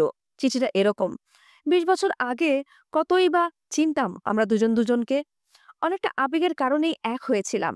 মাঝে অনেক সময় কেটে গেছে, ভালো সময়, কঠিন সময়, কিন্তু কখনোই খারাপ সময় কাটেনি। 20 বছর পর আবার আমরা সেখানে, যেখান থেকে শুরু করেছিলাম 20 বছর আগে। এই লম্বা সময়ে আমার সম্পর্কে অনেক কিছু জেনেছো তুমি, ভালো জিনিস, খারাপ জিনিস, কিন্তু সব সময় সাথে থেকেছো। এত বছর পরে যখন বলিরেখায় ভরে গেছে ভেতর বাহির, তখনও এসব ভাবলেই আমি যেন আনন্দের এক জগতে ভাসতে থাকি। আইক্লাউড। 2001 সালে স্টিভ পার্সোনাল কম্পিউটার ডিজিটাল লাইফস্টাইলের কেন্দ্রবিন্দুতে নিয়ে আসতে চেয়েছিল। সব মিলে কাজটা হলো ভালোভাবে। ফলস্বরূপ অ্যাপল পৃথিবীর সবচেয়ে দামি টেকনোলজি কোম্পানিতেও পরিণত হলো। যাই হোক, 2008 সালে ডিজিটাল লাইফস্টাইলের এই কেন্দ্রবিন্দুকে কম্পিউটার থেকে সরিয়ে আর এক ধাপ উপরে নিতে চেয়েছিল ও। মানে ডিজিটাল গান, ছবি, বই, এসবকে আর কম্পিউটারে রাখার দরকার নেই, সেগুলো থাকবে ক্লাউডে। মানে তুমি তোমার সব জিনিসপত্র তোমার পছন্দের কোনো এক কোম্পানির সার্ভারে রাখতে পারবে, আবার সেখান থেকে নিয়ে তোমার ডিভাইসে দেখতে পারবে, শেয়ার করতে পারবে, বা যা ইচ্ছা তাই। কিন্তু জিনিসটা শুরু হলো একটা ভুল পদক্ষেপের মধ্য দিয়ে। 2008 সালে স্টিভ মোবাইল মি নামে একটা সার্ভিস শুরু করে, যেখানে গ্রাহকরা তাদের ইমেইল, ভিডিও, ইবুক, ডকুমেন্ট সবকিছু রাখতে পারবে, আবার যে কোনো ডিভাইস দিয়ে সেখান থেকে ডিভাইসে এনে বা না এনেই যা কিছু করতে পারবে। কিন্তু সার্ভিসটা বেশ ব্যয়বহুল। বছরে $99 করে গুনতে হবে গ্রাহককে। কিন্তু বিভিন্ন কারণে বিতর্কিত হলো স্টিভের এই নতুন সার্ভিস। সার্ভার থেকে জিনিসপত্র ঠিকভাবে নামানো যেত না, বিভিন্ন জিনিস হারিয়ে যেত ইত্যাদি গুরুতর সমস্যায় জর্জরিত ছিল এই সার্ভারটি। স্টিভ মোবাইল মি টিমের সবাইকে ডেকে খুব ঝাড়ি দিতে লাগলো, কিন্তু খুব একটা লাভ হলো না। 2010 সালের দিকে এসে দেখা গেল গুগল, অ্যামাজন, মাইক্রোসফট সবাই একই কাজ করার চেষ্টা করছে। তখন স্টিভের ব্যাপারটার ওপর আরো জোর দিল। অ্যাপেলের বোর্ড মেম্বারদের সাথে কথা বলে মোবাইল মির সার্ভিস ফ্রি করে দেওয়ার সিদ্ধান্ত নেওয়া হলো। ফ্রি হলে মানুষ বেশি আসবে, আর অ্যাপেলের দুনিয়ায় একবার জড়িয়ে পড়লেই অ্যাপেলের কাজ হাসিল। তাই কারো কারো আপত্তি সত্ত্বেও মোবাইল মি ফ্রি হয়ে গেল। সার্ভিসের নতুন নাম দেওয়া হলো, অ্যাপেলের অন্যান্য প্রোডাক্টের সাথে মিলিয়ে নাম রাখা হলো আইক্লাউড। 2011 সালের জুন মাসে অ্যাপেলের ওয়ার্ল্ড ওয়াইড ডেভেলপার কনফারেন্স আইক্লাউডের ব্যাপারে সবাইকে বলল স্টিভ। স্টিভ তখনও স্বাস্থ্যগত কারণে ছুটিতে ছিল, শারীরিক অবস্থাও ভালো ছিল না। কেউ কেউ ওকে অনুষ্ঠানে আসতে নিষেধ করেছিল, কিন্তু কাজ সবসময় ওকে সুস্থ করে তুলেছে। আইক্লাউডের উদ্বোধন অনুষ্ঠান শুরু করার জন্য স্টিভ সান ফ্রান্সিসকো কনভেনশন সেন্টারের মঞ্চে উঠল। দর্শকরা দাঁড়িয়ে সম্মান জানালো। আবার স্টিভ অনুষ্ঠান শুরু করে ফিল স্কিলারকে স্টেজ ছেড়ে দিল। অ্যাপেলের কম্পিউটার আর মোবাইল ডিভাইসের জন্য নতুন একটা অপারেটিং সিস্টেম দেখানো হলো। হার জিরজিরে সরে নিয়ে যখন স্টিভ মঞ্চে উঠছিল, তখন অ্যাপেলের শেয়ারের দাম $4 কমে $340 চলে আসলো। তারপর আবার স্টেজে উঠল, নিজস্ব স্টাইলে আইক্লাউডের সবাইকে পরিচয় করিয়ে দিল স্টিভ। যাই হোক, অ্যামাজন আর গুগল উভয়ই ক্লাউড সার্ভিস আনার চেষ্টা করেছিল, কিন্তু খুব একটা সুবিধা করতে পারেনি। একমাত্র অ্যাপেলেরই ক্ষমতা ছিল ডিজিটাল লাইফস্টাইলকে নিয়ন্ত্রণ করার, কারণ hardware, software, operating system, application, এমনকি ব্যবহারকারীর কন্টেন্ট পর্যন্ত সবকিছু একমাত্র অ্যাপেল যত সুন্দর করে সাজিয়েছে, আর কেউ তা পারেনি। নতুন ক্যাম্পাস। 13 বছর বয়সে ফোন বুক থেকে বিল হিউলেটের ফোন নাম্বার বের করে তাকে ফোন করে স্টিভ বলেছিল ফ্রিকোয়েন্সি কাউন্টার বানানোর জন্য ওর কয়েকটা পার্টস লাগবে। ফলাফল হিসেবে হিউলেট প্যাকার্ডের ইনস্ট্রুমেন্ট ডিভিশনে জীবনের প্রথম কাজ পেয়েছিল। ওই বছরই এইচপি কোম্পানি কুপারটিনোতে কিছু জায়গা কিনেছিল কোম্পানির ক্যালকুলেটর ডিভিশনটা আলাদা করার জন্য। অ্যাপেল 1 আর অ্যাপেল 2 তৈরি করার সময় ওজনিয়াক এখানেই চাকরি করত। 2010 সালে যখন এইচপি ওই জায়গাগুলো বিক্রি করার সিদ্ধান্ত নিল, স্টিভ সেটা কিনে নিতে চাইল, কারণ অ্যাপেলের একটা দেখার মতো হেডকোয়ার্টার দরকার। সব মিলে 150 একর জায়গা কেনা হলো। স্টিভের ভাষায়, আমি এমন একটা হেডকোয়ার্টার রেখে যেতে চাই যেটা কোম্পানির ভাবমূর্তি বহন করবে প্রজন্ম থেকে প্রজন্ম। স্টিভ স্যার নোমান ফোস্টারের আর্কিটেকচার ফার্মকে পৃথিবীর সবচেয়ে ভালো আর্কিটেকচার কোম্পানি মনে করত। সেই কোম্পানি স্টিভের স্বপ্নের হেডকোয়ার্টার বানানোর দায়িত্ব পেল। এই কোম্পানি বার্লিনের, লন্ডনে 30ST ম্যারি এক্স পুনর্নির্মাণ করেছে। আর্কিটেক্ট কোম্পানি তাদের 50 জন কর্মকর্তাকে নিয়োগ করলো অ্যাপেলের হেডকোয়ার্টার তৈরির কাজে। কর্মকর্তারা প্রতি ৩ মাস পর পর তাদের ডিজাইন দেখাতো আর স্টিভ দেখে নিজের আইডিয়া যোগ করে দিত। শেষ পর্যন্ত ২০১১ সালের জুনে ফাইনাল ডিজাইন রেডি হলো। ৪০ তলা বিল্ডিং, সর্বমোট ৩ মিলিয়ন বর্গফুট জায়গা, ১২,০০০ কর্মী একসাথে কাজ করতে পারবে সেখানে। আনুষ্ঠানিকভাবে সবাইকে বিল্ডিং এর ডিজাইন দেখানোর সময় স্টিভ বলেছিল, বিল্ডিংটা দেখে মনে হয় একটা স্পেসশিপ দাঁড়িয়ে আছে। আমার মনে হয় এখন আমরা বলতেই পারি আমাদেরটাই পৃথিবীর সেরা অফিসিয়াল বিল্ডিং। আসসালামু আলাইকুম প্রিয় শ্রোতা, অডিও বুকস বাই বুক ব্যাংকে আপনাদেরকে আবারও স্বাগতম। পড়ছিলাম স্টিভ জবস, অধ্যায় ৪১, তৃতীয় রাউন্ড, গোধূলির যুদ্ধ। পরিবারের বন্ধন। স্টিভ ওর ছেলেকে অন্তত হাই স্কুল গ্র্যাজুয়েট দেখে যেতে চেয়েছিল। ও বলেছে, ২০০৯ সালে যখন খুবই অসুস্থ ছিলাম, ঈশ্বরকে বলেছিলাম আমি যেন রিডকে গ্র্যাজুয়েট দেখে যেতে পারি। ঈশ্বর আমার কথা শুনেছে। রিড দেখতে অনেকটা ১৮ বছর বয়সী স্টিভের মতো। শয়তানি হাসি, তীক্ষ্ণ চোখ, একগোছা কালো চুল। চেহারা বাপের মতো হলেও আচার ব্যবহার মায়ের মতো, মিষ্টি, সহানুভূতিশীল, যা ছিটেফোঁটাও স্টিভের মধ্যে ছিল না কখনো। রিড বাবার বিরাট ভক্ত, রীতিমতো পূজা করে স্টিভকে। বাবার মতোই হাঁটতে হাঁটতে কথা বলা ওর প্রিয় স্টাইল। বাবা সম্পর্কে তার ধারণা, তার বাবা মোটেই মুনাফা পিপাসু ব্যবসায়ী না, যা করে ভালোবেসে করে, আর নিজের যা করে তার জন্য গর্ববোধ করে। বিজ্ঞান নিয়ে খুবই আগ্রহী রিড। গ্রীষ্মের ছুটির লম্বা একটা সময় সে স্ট্যানফোর্ড ক্যান্সার ল্যাবে কোলন ক্যান্সারের জন্য দায়ী ডিএনএ এর জেনেটিক বিন্যাস নিয়ে কাজ করে কাটিয়েছে। স্টিভ নিজেও ব্যাপারটা জানতো। ও বলেছে, আমার ক্যান্সার হওয়ায় একটা উপকার হয়েছে। রিড অনেক ভালো ভালো ডাক্তারদের সাথে পরিচিত হয়েছে, কাজ করেছে, সময় কাটিয়েছে। ওর আগ্রহের মধ্যে আমি ওর বয়সী স্টিভকে দেখতে পাই। আমার মনে হয় নতুন একটা যুগের সূচনা হয়ে যাচ্ছে, যেখানে বায়োলজি আর টেকনোলজি একসাথে কাজ করে অনেক সমস্যার সমাধান করবে। বায়োলজি আর টেকনোলজি নিয়ে রিডের ভাবনার অনেকটা ওর বয়সে আমার কম্পিউটার নিয়ে ভাবার মতো। ২০০৯ সালে স্টিভ যখন খুব অসুস্থ ছিল, সেই সময়টা রিডকে বোধহয় একটু বেশি পরিণত করে তুলেছে। মা বাবার অনুপস্থিতিতে সে ছোট বোনদের খেয়াল রেখেছে। একবার ডিনারের সময় রিড সবার কাছে আইডিয়া চাইল, গার্লফ্রেন্ডকে কোথায় নিয়ে গেলে ভালো হয়। স্টিভ পলো অ্যাল্টোর একটা সম্ভ্রান্ত রেস্টুরেন্টে নিয়ে যেতে বলল। রিড বলল, ওখানে বুকিং পাওয়াই তো কঠিন। স্টিভ জানতে চাইল, আমি কি একবার চেষ্টা করে দেখব? রিড নিষেধ করল, বলল, না, আমি ম্যানেজ করে নিচ্ছি। একবার রিড একটা টেলিভিশন কুইজে অংশ নিয়েছিল। ওর স্কুল থেকে ৪ জনকে বেছে নেওয়া হয়েছিল। স্টিভ সহ বাড়ির সবাই ওকে উৎসাহ দেওয়ার জন্য দর্শকের সারিতে বসেছিল। রিডকে যখন জিজ্ঞাসা করা হলো সে কি করতে চায়, রিড উত্তর দিল, ক্যান্সার গবেষক। একবার রিডকে নিয়ে স্টিভ ছিল নিজের মার্সিডিজ SL55-এ, আর লরেন নিজের গাড়িতে ইভকে নিয়ে স্টিভের গাড়ির পেছন পেছন আসছিল। লরেন ইভকে জিজ্ঞাসা করলো, তোমার কি মনে হয় তোমার বাবা গাড়িতে নাম্বার প্লেট লাগায় না কেন? ইভ উত্তর দিল, নিয়ম ভাঙার জন্য। গ্র্যাজুয়েশন অনুষ্ঠান চলার সময় স্টিভ আমাকে একটা মেইল পাঠালো, আজ আমি পৃথিবীর সবচেয়ে সুখী মানুষ। রিড গ্র্যাজুয়েট হচ্ছে, আর আমি নিজে বসে দেখতে পাচ্ছি। সেদিন রাতে কিছু বন্ধুবান্ধব আর পরিবারের সদস্যদের নিয়ে একটা পার্টি হলো। পার্টিতে রিড বাবাসহ পরিবারের সবার সাথে নাচলো। তারপর স্টিভ রিডকে বাইরে নিয়ে আসলো। নিজের দুটো বাইসাইকেল দেখিয়ে বলল, কোনটা চাও? রিড বলল, ইটালিয়ানটা, একটু বেশি জাহাবাজ জাহাবাজ লাগে। স্টিভ পাশের 8 স্পিড সলিড সাইকেলটা দেখিয়ে বলল, তাহলে ওটা নিয়ে নাও। মেয়েদের সাথে স্টিভের দূরত্বটা একটু বেশি ছিল, আর চুপচাপ এরিনের খুব একটা বাবার সঙ্গ পাওয়া হয়ে ওঠেনি। এরিন আর্কিটেক্ট হতে চায়, ডিজাইন সম্পর্কে তার আইডিয়াও বেশ ভালো। কিন্তু স্টিভ যখন রিডকে অ্যাপেলের নতুন বিল্ডিং এর ডিজাইন দেখাচ্ছিল, তখন এরিককেও ডেকে দেখানোর কথা একবারও মনে পড়েনি স্টিভের। ২০১০ সালে এরিক ভেবেছিল বাবার সাথে অস্কার অনুষ্ঠান দেখতে যাবে, কিন্তু বাবাকে বলার সাহসী করে উঠতে পারল না। লরেন একবার চেষ্টা করেছিল, কিন্তু স্টিভ আইডিয়া বাতিল করে দিল।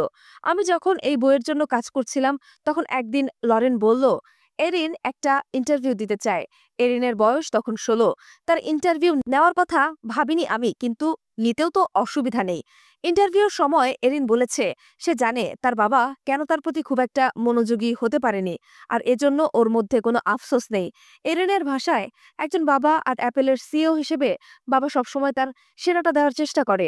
মাঝে মাঝে ইচ্ছা হয় বাবা যদি আমাকে আরও একটু বেশি সময় দিত, কিন্তু আমি জানি বাবা যা করে তাও খুব গুরুত্বপূর্ণ। টিনেজার হওয়ার পর স্টিভ তার বাচ্চাদের নিয়ে তাদের পছন্দের জায়গায় গেছে। স্পেশাল ট্রিক, শুধু স্টিভ আর সদ্য টিনেজে পা রাখা টিনেজার। রিড পছন্দ করেছিল কয়োটো। 2008 সালে ইরিনের বয়স তখন 13 হলো। এরিনও কয়োটো পছন্দ করলো, কিন্তু স্টিভ অসুস্থ হয়ে পড়ায় আর যাওয়া হলো না। পরে 2010-এর জুলাইতে বাবার সাথে কয়োটোতে স্পেশাল ট্রিপে যায় এরিন। কিন্তু 2010-এ এরিনকে নিয়ে কয়োটোতে যাওয়ার প্ল্যান বাতিল হতে পারে ভেবে ভয় পাচ্ছিল লরেন। এই পরিবারের সবাই সহ হাওয়াই এর কনা ভিলেজে যাওয়ার প্ল্যান করলো, সেখান থেকে কয়োটো যাওয়া হবে। এভাবে যাত্রা বাতিল হওয়ার রিস্কটা কম। কিন্তু হাওয়াইতে থাকতেই আইফোন 4-এর ওই নেটওয়ার্ক সমস্যা নিয়ে ঝামেলা শুরু হয়। স্টিভ রিডকে নিয়ে কুপারটিনোতে ফিরে আসে, প্রেস কনফারেন্স করে আবার ফেরে হাওয়াইতে।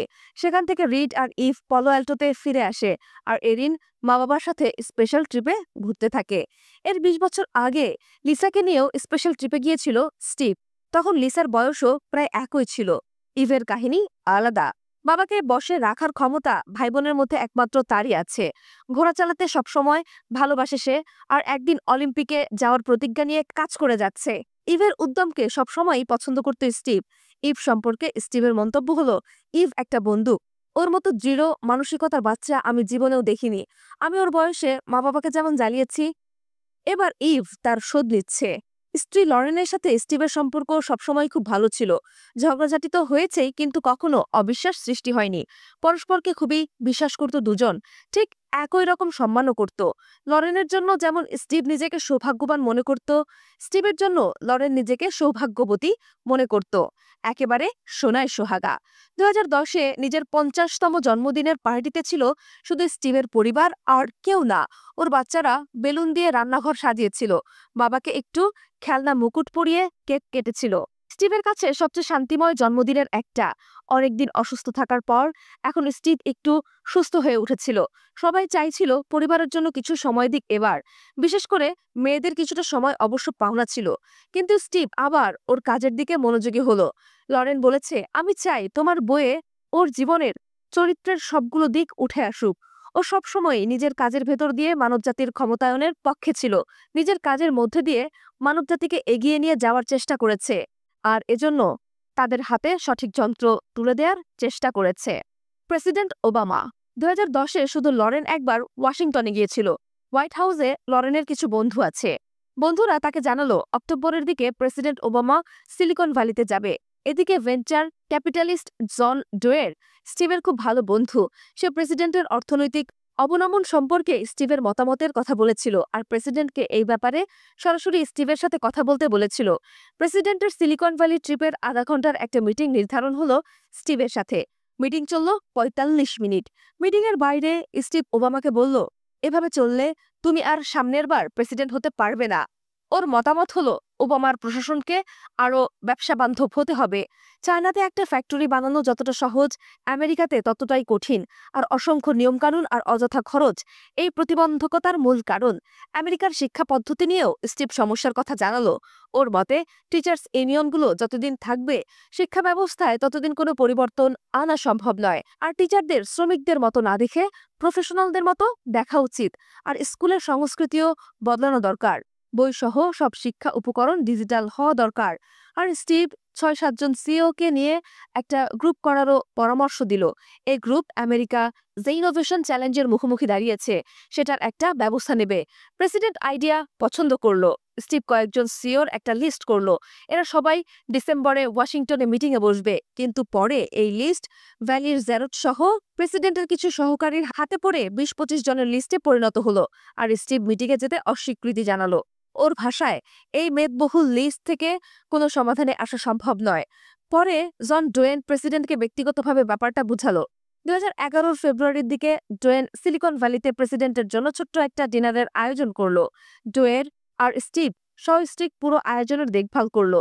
অতিথিদের লিস্ট থেকে শুরু করে খাবারের মেনু পর্যন্ত সব। ডিনারে অতিথিদের মধ্যে উল্লেখযোগ্য গুগলের এরিক স্মিথ, ইয়াহুর ক্যারল বার্ডস, ফেসবুকের মার্ক জুকারবার্গ, ক্যাসিওর জন চেম্বার্স, ওরাকলের ল্যারি এলিসন, জেনেনটেকের অ্যালার্ট লেভিনসন। ডিনারের সময় ওবামার পাশে বসলো স্টিভ। প্রথমেই যে কথাটা বলা শুরু করলো স্টিভ, আমরা যারা এখানে এসেছি সবাই দেশের জন্য সবকিছু করতে প্রস্তুত আছি। ডিনারে আরো অনেক আলোচনার সাথে প্রেসিডেন্ট সেখানকার ব্যবসার জন্য কি করতে পারেন সেটাও উঠে আসলো। একসময় ডোয়েন কি কি কাজ করা উচিত সেই ব্যাপারে সবার মতামত চাইলো। তখন স্টিভের পালা আসলো। স্টিভ প্রশিক্ষিত ইঞ্জিনিয়ারদের খুব অভাবের কথা বলল বিশেষভাবে। তাছাড়া বাইরে থেকে যারা ইঞ্জিনিয়ারিং এর উপর ডিগ্রি নিতে আসে তাদের মধ্যে ভালোদের সেখানে কাজ করার জন্য ভিসা দেওয়ারও অনুরোধ করলো। কিন্তু সমস্যার কারণে বাইরের ইঞ্জিনিয়ারদের সেখানে থাকার অনুমতি দেওয়ার ব্যাপারটা নাকচ করে দিল। স্টিভ বিরক্ত হলো। ওর মতে রাজনীতি কিভাবে উন্নয়নের পথে বাধা হতে পারে এটা তার একটা উদাহরণ। স্টিভ আরো বেশি ট্রেনিংপ্রাপ্ত ইঞ্জিনিয়ার তৈরির প্রতি গুরুত্ব আরোপ করল। স্টিভ বলল, চায়নায় আমাদের ফ্যাক্টরিতে 7 লক্ষ শ্রমিক কাজ করে। এদের দেখাশোনার জন্য 30,000 ইঞ্জিনিয়ার দরকার হয়। আমেরিকায় এতগুলো ইঞ্জিনিয়ারও খুঁজে পাওয়া যাবে না। এমন না যে তাদের সবাইকে পিএইচডি নেওয়া জিনিয়াস হতে হবে। সাধারণ মানের প্রশিক্ষিত ইঞ্জিনিয়ার হলেই হয়। যদি এখানে এসব পাওয়া যায় তাহলে আমরা এখানেই আমাদের আরো ফ্যাক্টরি খুলতে পারি। আমাদের এই ইঞ্জিনিয়ারগুলো তৈরি করতে হবে। প্রেসিডেন্টের তার কথা ভালো লাগলো। ওই ডিনারের পর কয়েকবার ফোনে কথাও হলো। ওবামা 2012 সালের নির্বাচনের জন্য স্টিভের কাছে সাহায্য চাইল। সহজেই রাজি হয়ে গেল স্টিভ। এসব নিয়ে আলোচনায় স্টিভ আমাকে বলেছে, রাজনৈতিক বিজ্ঞাপন করা কঠিন। লি ক্লকে যদি পাওয়া যেত তাহলে ওবামার জন্য ফাটাফাটি একটা বিজ্ঞাপন বানিয়ে দিতে পারতাম। ইটস মর্নিং ইন আমেরিকা বিজ্ঞাপনটা 1984 নির্বাচনে রিগানের জন্য যা করেছিল ওবামার জন্য সেরকম কিছু বানাতে পারলে সত্যি ভালো হতো। তৃতীয় ছুটি। ক্যান্সার আবির্ভূত হওয়ার আগে সিগন্যাল দেয়, স্টিভ তা ভালো করেই জানে। আবার খাবারে অরুচি আসলো, সারা শরীরে ব্যথা শুরু হলো। ডাক্তাররা পরীক্ষা করলো, কিন্তু ডাক্তাররা কিছু ধরতে পারল না। আরেকবার ঝামেলা বাঁধল 2010-এর নভেম্বরে। খানাপিনা বন্ধ, সারা শরীরে ব্যথা। এবারও ডাক্তাররা কোনো টিউমার খুঁজে পেল না। মনে হলো এরকম সমস্যা খুব একটা চিন্তার কারণ না। কিন্তু ক্রিসমাস আসতে আসতে ওজন 115 পাউন্ডের নিচে নেমে গেল। স্বাভাবিক ওজনের চেয়ে 50 পাউন্ড কম। মোনা সিম্পসন ওর বাড়িতে আসলো। স্টিভের মুড একটু ভালো হলো। খেলায় মজায় দিন কাটতে লাগলো। 2011-র শুরুতে ডাক্তাররা নতুন টিউমারের লক্ষণ খুঁজে পেল। ডাক্তাররা হিসাব কষতে শুরু করলো, শরীরের এই অবস্থায় কিরকম থেরাপি দেয়া যায়। এদিকে স্টিভের মনে হতে শুরু করলো কেউ ওর সারা শরীর পিটিয়েছে। ব্যথায় চিৎকার করতে শুরু করলো। এদিকে অগ্নাশয়ের অর্ধেক নেই, অন্যদিকে লিভারও ট্রান্সপ্লান্ট করা হয়েছে। পুষ্টি নেয় যথেষ্ট সমস্যা হচ্ছিল। ডাক্তাররা শক্ত ড্রাগ থেরাপি দিতে ভয় পাচ্ছিল। তারা স্টিভকে বেশি পুষ্টি নিতে উৎসাহিত করতে লাগলো, কিন্তু স্টিভ পারছে না। এদিকে আবার অসুস্থতার খবর নিয়ে গুঞ্জন শুরু হলো। সবাই আবার ছুটি নিতে বলল। 2 বছর আগেও অনিচ্ছা সত্ত্বেও রাজি হয়েছিল, কিন্তু এবার ছাড়লে আর ফেরা হবে কিনা জানে না ও। অ্যাপেল ওর বাড়ির মতো, কিন্তু শেষ পর্যন্ত নিয়তিকেই মেনে নিল। এক টেলিফোন মিটিংয়ে 3 মিনিট কথা বলে ছুটি নিল।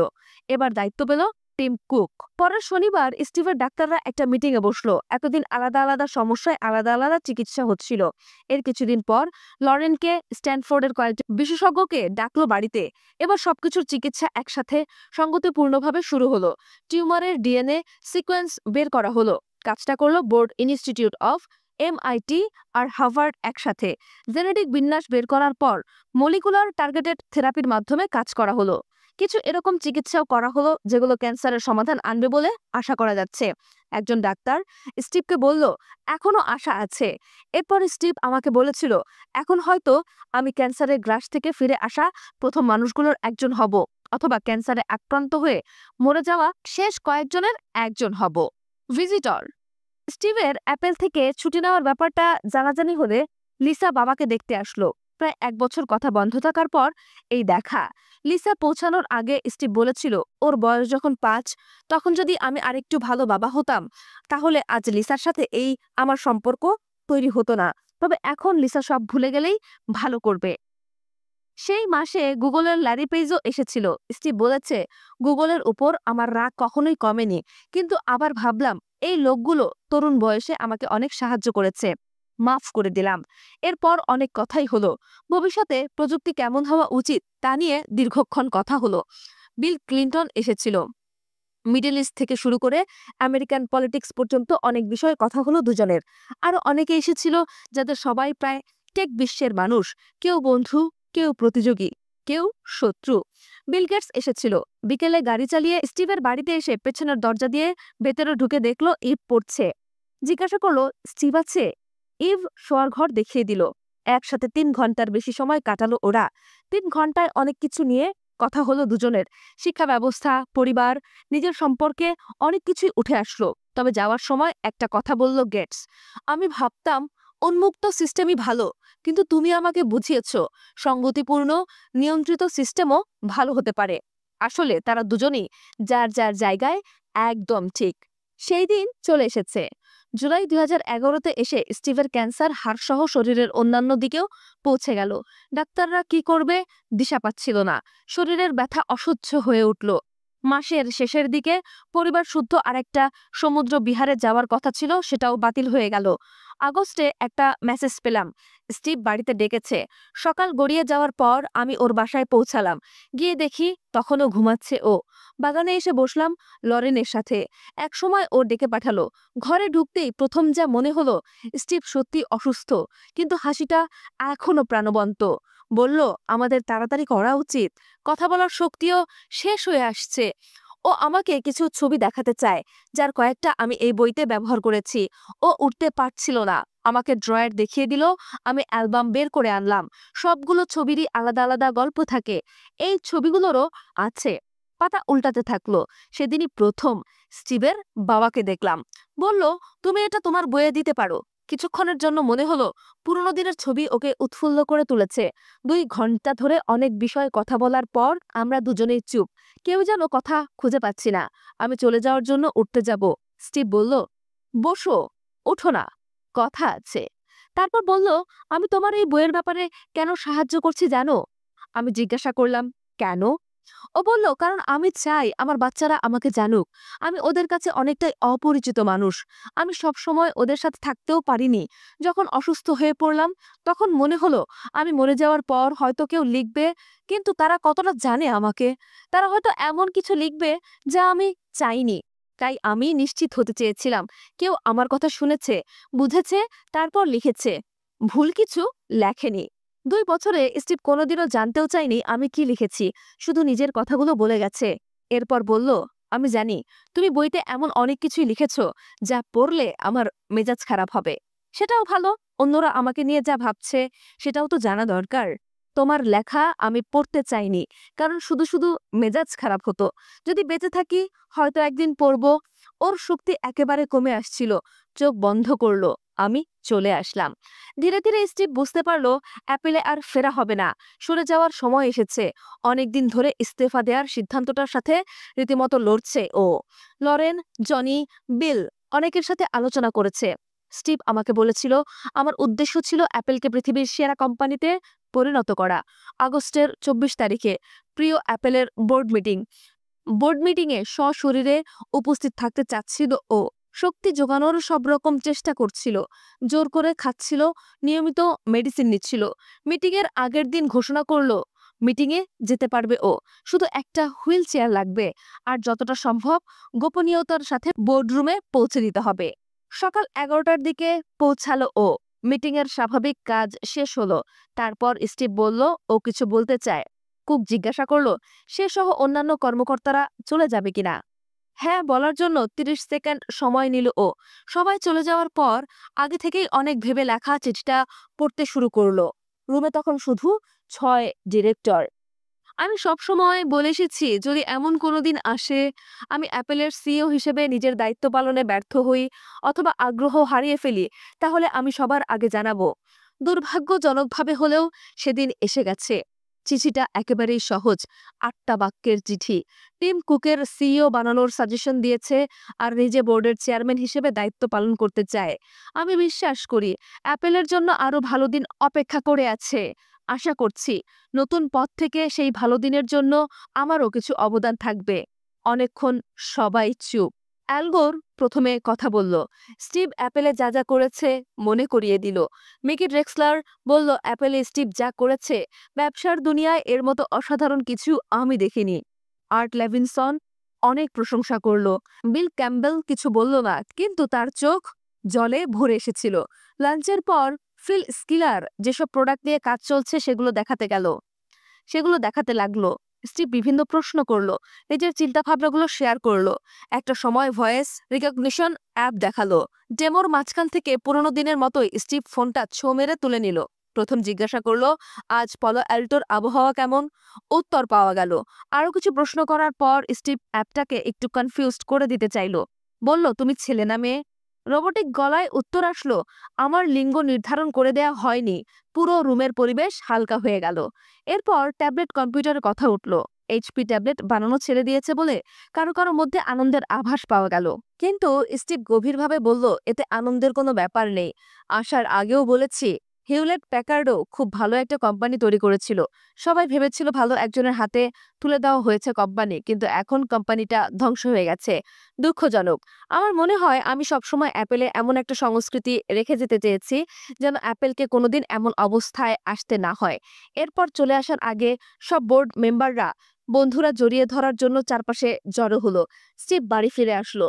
লরেন তখন ইভকে নিয়ে মৌচাক থেকে মধু সংগ্রহ করছিল। রান্নাঘরের টেবিলে মধুগুলো রাখলো। রিড আর এরিন রান্নাঘরের দিকে গেল।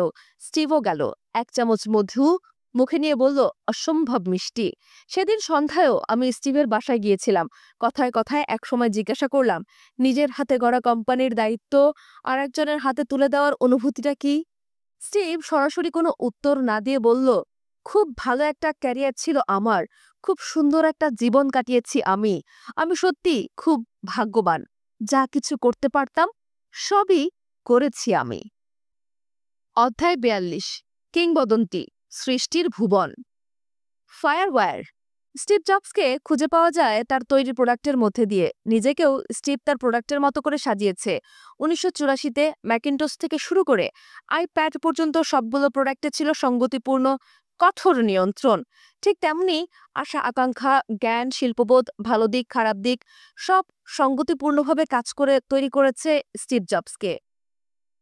এই সবকিছুই আবার স্টিভের দ্বারা সঙ্গতিপূর্ণভাবে নিয়ন্ত্রিত হয়েছে প্রোডাক্ট আর ব্যবসার ক্ষেত্রে এসে। প্রোডাক্টকে একদম পারফেক্ট বলার আগ পর্যন্ত অনবরত একেবারে ফালতু শুনতে হয়েছে ওর সহকর্মীদের। উদ্দেশ্য একেবারে নিখুঁত জিনিস তৈরি করা। আর এই নিখুঁত জিনিস তৈরি করার চেষ্টা থেকে এসেছে অ্যাপেলের সবগুলো প্রোডাক্টকে কঠোর নিয়মের মধ্যে নিয়ন্ত্রিত করার চেষ্টা। অ্যাপেলের অপারেটিং সিস্টেমকে অন্য সব হার্ডওয়্যারে চলতে দেওয়ার যেমন ঘোর বিরোধী ছিল, ঠিক তেমনি অন্যদের সফটওয়্যার অ্যাপেলের মেশিনে চলতে দেওয়ারও বিরোধী ছিল। কিন্তু উদ্দেশ্য একটা, অন্যান্য খারাপ মানের জিনিস যেন অ্যাপেলের অসাধারণত্ব নষ্ট না করে। আর হার্ডওয়্যার আর সফটওয়্যারের সঙ্গতির কারণেই অ্যাপেলের প্রোডাক্ট ব্যবহার এত সহজ করা সম্ভব হয়েছিল। জ্যোতির্বিদ জোহানেস কেপলার বলেছিল, প্রকৃতির সরলতা আর একটা ভালোবাসে। স্টিভও ঠিক প্রকৃতির মতোই পূর্ণ নিয়ন্ত্রণের এই চেষ্টা আবারও নিয়ে গিয়ে ফেলেছে ডিজিটাল পৃথিবীর সবচেয়ে বড় বিভাজনে। বিভাজনের পক্ষে অ্যাপল একা, আর এক পক্ষে বাকি সব টেক কোম্পানি। একদিকে অ্যাপল যখন ম্যাকিনটসের অপারেটিং সিস্টেমকে অন্য কম্পিউটারে চলতে দিল না, ঠিক তখনই মাইক্রোসফট কোম্পানির জন্য অপারেটিং সিস্টেম সরবরাহ করলো। সবার জন্য তৈরি এই অপারেটিং সিস্টেম প্রোডাক্ট হিসেবে খুব একটা ভালো না হলেও অপারেটিং সিস্টেমের দুনিয়ায় রাজত্ব করতে শুরু করলো। কিন্তু দীর্ঘ সময় পর হলেও বোঝা গেল স্টিভের চিন্তাভাবনায়ও যুগান্তকারী। সবচেয়ে বড় কথা হলো, স্টিভের এই কঠোর নিয়ন্ত্রণই 2000 সালের দিকে কম্পিউটারকে ডিজিটাল লাইফস্টাইলের কেন্দ্র হিসেবে তৈরি করতে ব্যাপকভাবে সহায়তা করে। এই যেমন আইপড, কঠোরভাবে নিয়ন্ত্রিত সিস্টেমের একটা অংশ। আইপড ব্যবহার করতে হলে ব্যবহারকারী অ্যাপলের কম্পিউটার আর আইটিউন সফটওয়্যার ব্যবহার করতে হতো। ফলাফলস্বরূপ ব্যবহারকারীরা পেল সুন্দরভাবে নিয়ন্ত্রিত শান্তিময় আইপড অভিজ্ঞতা, যার ধারাবাহিকতা আইফোন আর আইপ্যাডেও দেখা গেছে। এই স্টাইলও কাজের কাজ ঠিকই করেছিল। 2000 সালে অ্যাপেলের মার্কেট ভ্যালু ছিল মাইক্রোসফটের মার্কেট ভ্যালুর 20 ভাগের 1 ভাগ। আর 2010 সালে মে মাসে মাইক্রোসফটকে ছাড়িয়ে অ্যাপেল হলো সবচেয়ে দামি টেকনোলজির কোম্পানি। এখানেই শেষ নয়, সেপ্টেম্বরে অ্যাপেলের মার্কেট ভ্যালু মাইক্রোসফটের চেয়ে 70 ভাগ বেড়ে যায়। ততদিনে মোবাইল ফোনের যুগে প্রবেশ করেছে পৃথিবী। গুগল এবার উন্মুক্ত পন্থা অবলম্বন করলো, তৈরি করলো অ্যান্ড্রয়েড অপারেটিং সিস্টেম। 2011 সালের মধ্যে বাজারে অ্যান্ড্রয়েডের অবস্থান অ্যাপেলের সাথে চলে আসলো। কিন্তু উন্মুক্ত হওয়ায় বিভিন্ন স্ক্রিন সাইজ ও হার্ডওয়্যারের উপর ভিত্তি করে তৈরি হলো অনেক অনেক ভার্সন। সাথে অ্যাপ্লিকেশনের কিছু কিছু হলো অনেক জটিল, অন্তত অ্যাপেলের তুলনায়। কিন্তু দুই সিস্টেমেরই ভালো দিক আছে। কেউ উন্মুক্ত পছন্দ করত, আবার কেউ সাজানো গোছানো সহজ নিয়ন্ত্রিত জিনিস ব্যবহার করতেই পছন্দ করবে। কিন্তু স্টিভের চোখে নিয়ন্ত্রিত উপায় সবসময় ভালো। ওর ভাষায়, আমরা নিয়ন্ত্রিত সিস্টেমের ভেতর দিয়ে যেতে চাই কারণ ব্যবহারকারীর সম্পূর্ণ অভিজ্ঞতার দায়িত্ব নিতে চাই, দাদাগিরি করার জন্য নয়। আমরা ভালো প্রোডাক্ট, ভালো সফটওয়্যার, হার্ডওয়্যার, কন্টেন্ট সবকিছু সমন্বয় ঘটিয়ে ডিভাইস ব্যবহার করার অভিজ্ঞতাটাই সুন্দর করতে চাই। স্টিভের বিশ্বাস ছিল এর মধ্যে দিয়ে মানুষের সেবা করছে। সবাই যার যার কাজে ব্যস্ত থাকে, তারা চায় আমরা তাদের ভালো জিনিস পৌঁছে দিয়ে ঝামেলা মুক্ত রাখি, তাদের ডিভাইসকে সাজিয়ে গুছিয়ে সুন্দর করে নেয়ার মতো সময় নেই। তাই সেই দায়িত্ব আমরা নিজেদের ঘাড়ে নিয়ে নেই। এই চিন্তাও ভুল না। ব্যবহারকারীর আস্থা অবশ্যই অনেক বড় অর্জন, আর এই আস্থা খুব ভালোভাবেই অর্জন করেছে অ্যাপল। স্টিভের আরেকটা বিশেষত্ব ওর মনোযোগ দেওয়ার ক্ষমতা। ও প্রথমে প্রয়োজন নির্ধারণ করত, তারপর বাকি সব বাদ দিয়ে তীক্ষ্ণ মনোযোগ দিত ওই প্রয়োজনের দিকে। একবার একটা কিছুর মধ্যে ঢুকে পড়লে নিজের সবকিছু দিয়ে সেটাকে সুন্দর করার চেষ্টা করত। আর কোনো কিছুর মুখোমুখি হতে না চাইলে কোনোভাবেই ও দৃষ্টি আকর্ষণ করা সম্ভব হতো না। ওর তীক্ষ্ণ মনোযোগ ওকে না বলার ক্ষমতা দিয়েছিল। এই না বলার ক্ষমতা খুবই জরুরি। অ্যাপেলে ফেরার পর ও বেশিরভাগ প্রোডাক্টকে না বলেছে, জটিলতাকে না বলেছে, অপ্রয়োজনীয় সবকিছুকে না বলেছে। এই জন্য ওর প্রোডাক্ট হয়েছে সহজ ও সুন্দর। আর সব মানুষের মতোই ওর মধ্যেও কিছু খারাপ দিক তো অবশ্যই ছিল। এসব খারাপ দিক কখনো কখনো কাজে এসেছে সত্যি, কিন্তু তার চেয়ে অনেক বেশি প্রতিবন্ধকতা তৈরি করেছে। এই যেমন ওর অতিরিক্ত কঠোরতা। ওর কঠোরতা ওর বেশিরভাগ সহকর্মীর কাছে দুঃস্বপ্নের মতো। এই কঠোরতা সবার সাথে দূরত্ব বাড়িয়েছে, কিন্তু অনেক অসম্ভব কাজকে সম্ভব করেছে। দূরে থাকা এসব সহকর্মীর অনেকে নিজেকে সৌভাগ্যবান মনে করে কারণ তারা স্টিভ জবসের সাথে কাজ করতে পেরেছে। অ্যান্ডি হার্স্টেল বলেছে, আমার খুব ইচ্ছা করে স্টিভকে জিজ্ঞাসা করি, মাঝে মাঝে তুমি এত বেশি খারাপ হয়ে যাও কেন? আমি যখন হার্টসফিল্ডের পক্ষ থেকে প্রশ্নটা করেছিলাম স্টিভকে, ও বলেছিল, এটাই আমি। স্টিভ জবসের কিংবদন্তি সিলিকন ভ্যালি থেকে ছড়িয়ে পড়েছে সারা বিশ্বে। বাড়ির গ্যারেজে যাত্রা শুরু করেছিল যে কোম্পানি, সেটা এখন পৃথিবীর সবচেয়ে দামি টেকনোলজি কোম্পানি। স্টিভ খুব বেশি কিছু তৈরি করেনি, আইডিয়া, আর্ট আর টেকনোলজি মিলিয়ে ভবিষ্যৎ তৈরি করেছে শুধু। কেউ কেউ নতুনত্বকে দূরে ঠেলে শুধু বিজ্ঞাপন পুঁজি করে সফল হয়, আর কেউ অসাধারণকে পুঁজি করে। স্টিভ দুটোকেই পুঁজি করেছে, এজন্যই একের পর এক অসাধারণ সব জিনিস পৌঁছাতে পেরেছে মানুষের হাতে। অ্যাপল 2। শুধু ওজনিয়াকের সার্কিট বোর্ড নিয়ে তৈরি হলো পৃথিবীর প্রথম পার্সোনাল কম্পিউটার। শুধু শখের দুনিয়া থেকে পার্সোনাল কম্পিউটার আসলো বাস্তব দুনিয়ায়। 2। ম্যাকিনটস গ্রাফিক্যাল ইউজার ইন্টারফেস দিয়ে পার্সোনাল কম্পিউটারের জগতের বিপ্লব ঘটিয়ে দিল। 3। টয় স্টোরি সহ পিক্সারের অন্যান্য ব্লকবাস্টার সিনেমা, অ্যানিমেশন মুভির দুনিয়ায় নতুন বিপ্লব। 4। অ্যাপল স্টোর ব্র্যান্ড ইমেজ তৈরিতে খুচরা দোকান কি অসাধারণ ভূমিকা রাখতে পারে তার জলজান্ত উদাহরণ। 5। আইপড গানপ্রেমীদের মন জয় করলই। যারা গান শুনতে বিরক্ত বোধ করত, তারাও গানপ্রেমী হয়ে উঠল। 6। আইটিউন স্টোর শুধু মিউজিক ইন্ডাস্ট্রিকে বদলেই দিয়েছে তা নয়, মৃত্যুর মুখ থেকে তুলে এনেছে বললেও কম বলা হয় না। 7। আইফোন শুধু ফোনকে একাধারে মিউজিক, ভিডিও, ফটোগ্রাফি, ওয়েব ডিভাইসে পরিণত করলো। 8। আইপ্যাড ট্যাবলেট কম্পিউটার যুগের সূচনা করলো। বই, ম্যাগাজিন, ভিডিও, ইন্টারনেট সবকিছুকে আরো সহজ করে ডিজিটাল লাইফস্টাইলকে আরো পাল্টে দিল। 9। অ্যাপল কোম্পানিটাই স্টিভের সবচেয়ে বড় সৃষ্টি, সবচেয়ে ধনী কোম্পানি, যেখানে কল্পনাকে বাস্তবে নিয়ে আসা হয়। তাহলে কি খুবই স্মার্ট মানুষও? হ্যাঁ, তবে আহামরি কিছু নয়, বরং তাকে জিনিয়াস বলাই ভালো। তার কল্পনা শক্তি অসাধারণ স্তরকে ছাড়িয়ে গেছে অকল্পনীয় স্তরকেও, পৌঁছে গেছে জাদুকরী স্তরে। ভবিষ্যৎ দেখতে পাওয়ার ক্ষমতা অবশ্যই জাদুকরী ক্ষমতা। স্টিভ জবস আমাদের যুগের সবচেয়ে মহান বিজনেস এক্সিকিউটিভ। এখন থেকে কয়েকশো শতাব্দী পরেও যার নাম শ্রদ্ধার সাথে স্মরণ করা হবে, তাদের মধ্যেও একজন। ইতিহাস অবশ্যই ওর নাম, এডিসন, ফোর্ড এদের নামের পাশে বসাবে। এই অধিকার সমসাময়িক যে কারো চেয়ে বেশি স্টিভ জবসের, কারণ ওর তৈরি জিনিসগুলোর প্রতিটাই একটা কবিতা, যে কবিতা বাইনারি ভাষায় কথা বলে, প্রসেসরের ভাষায় কাজ করে। আর একটা কথা, বায়োগ্রাফির শেষে লেখকের কিছু কথা তো থাকাই উচিত, কিন্তু এটা স্টিভ জবসের বায়োগ্রাফি। ওর সাথে অনেক কথা হয়েছে, কিন্তু হয়তোবা ওর কাছে কথাগুলো ঠিকভাবে পৌঁছাতে পারিনি আমি পাঠকদের কাছে। তাই একেবারে শেষে ওর মুখ থেকেই শোনা যাক ওর কিংবদন্তি।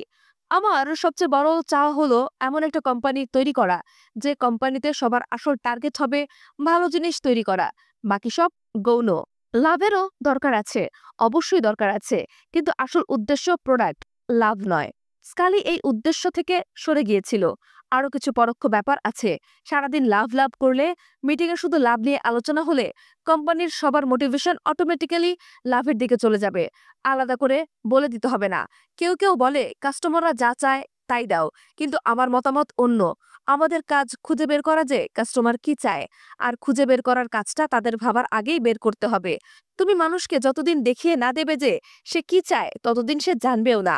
আমাদের কাজ হলো গ্রাহকদের দরকারটা গ্রাহকদের চেয়েও বেশি বোঝা। পোলারয়েডের অ্যাডউইন ল্যান্ড মানবতা আর বিজ্ঞানের একসাথে হওয়া নিয়ে অনেক কিছু বলেছে।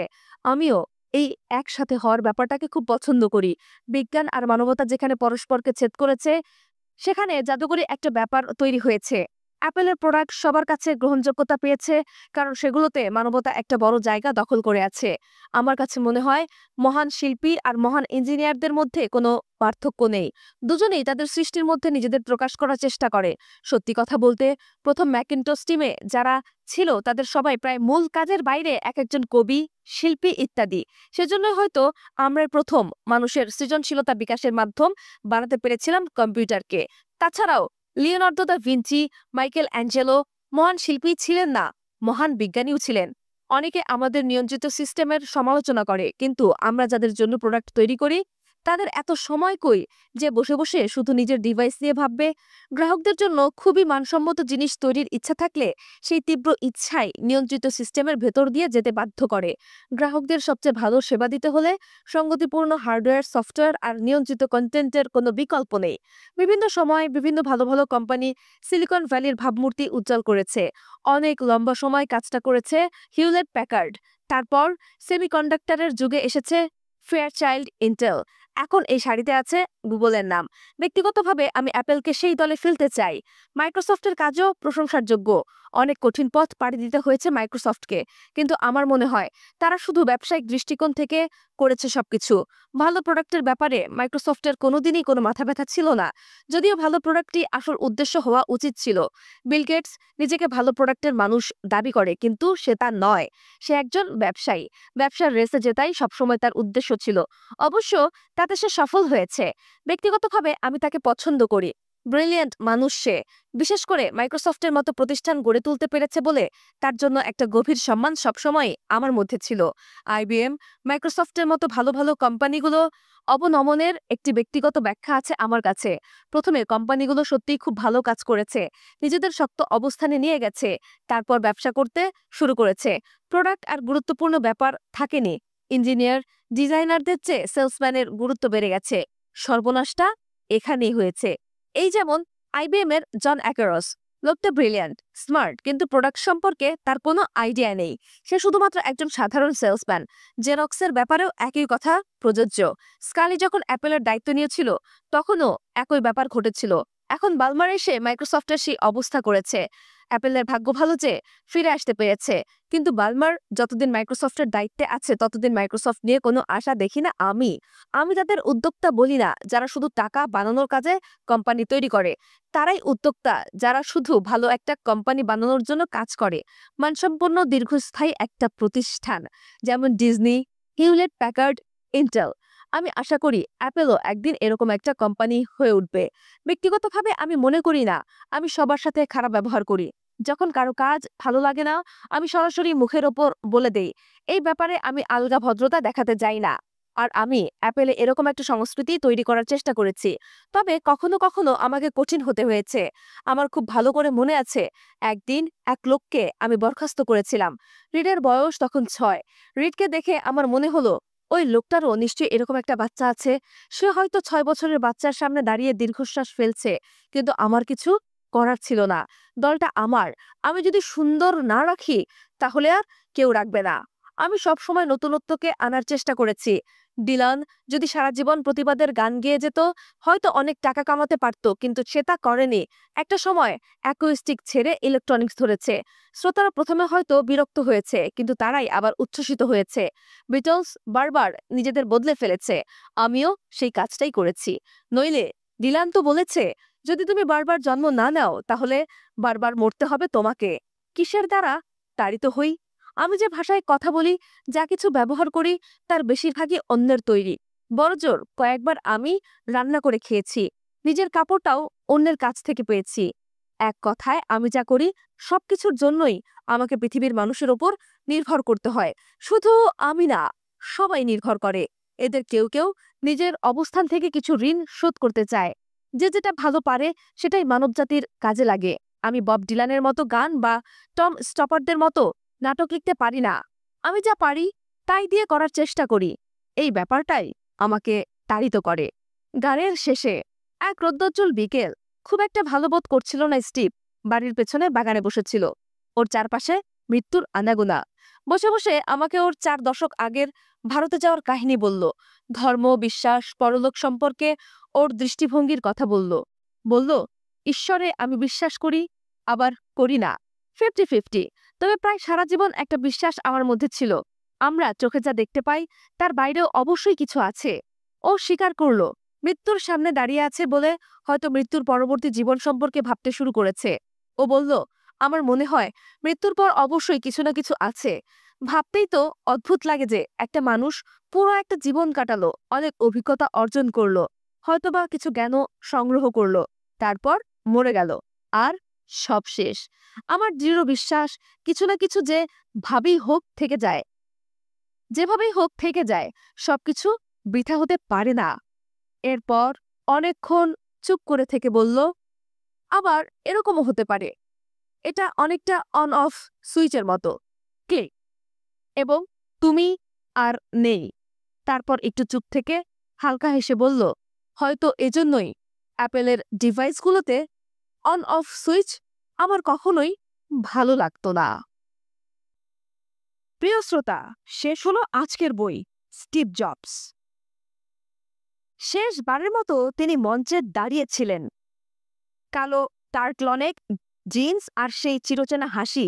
চারদিক নিস্তব্ধ, আর তার কণ্ঠে ভেসে আসছিল, জীবন সীমিত, তাই অন্যের জীবন বাঁচিয়ে সময় নষ্ট করো না। স্টিভ জবস একজন নির্মাতা, ধ্বংসকারী, ফের নির্মাতা। নিজের হাতেই সব ভেঙে গড়ে তুলেছেন। প্রযুক্তির বুকে তিনি শুধু মেশিন তৈরি করেননি, তার সৃষ্টি ছিল এক একটা কবিতা, এক একটা অনুভব, যা মানুষ ছুঁয়ে দেয়। তিনি ছিলেন তর্কসাপেক্ষ, অস্থির, অসম্পূর্ণ, কিন্তু তিনিই আবার সেই মানুষ যিনি অসম্ভবকে সম্ভব বলে ধরে নিয়েছিলেন। আজ তিনি নেই, কিন্তু তার স্বপ্নগুলো এখনো ঘুরে বেড়ায় আমাদের পকেটে, ডেস্কে, মনে। তার জীবনের শেষ চিঠিতে মৃত্যুশয্যায় শুয়ে তিনি লিখেছিলেন, আপনার হৃদয়ের আওয়াজ অনুসরণ করুন, কারণ সেটি জানে আপনি আসলে কে হতে চান। এখন এই গল্পের শেষে প্রশ্নটা আপনার দিকে ছুড়ে দিয়ে যাই। আপনি কি সত্যি নিজের হৃদয়ের কথা শুনছেন?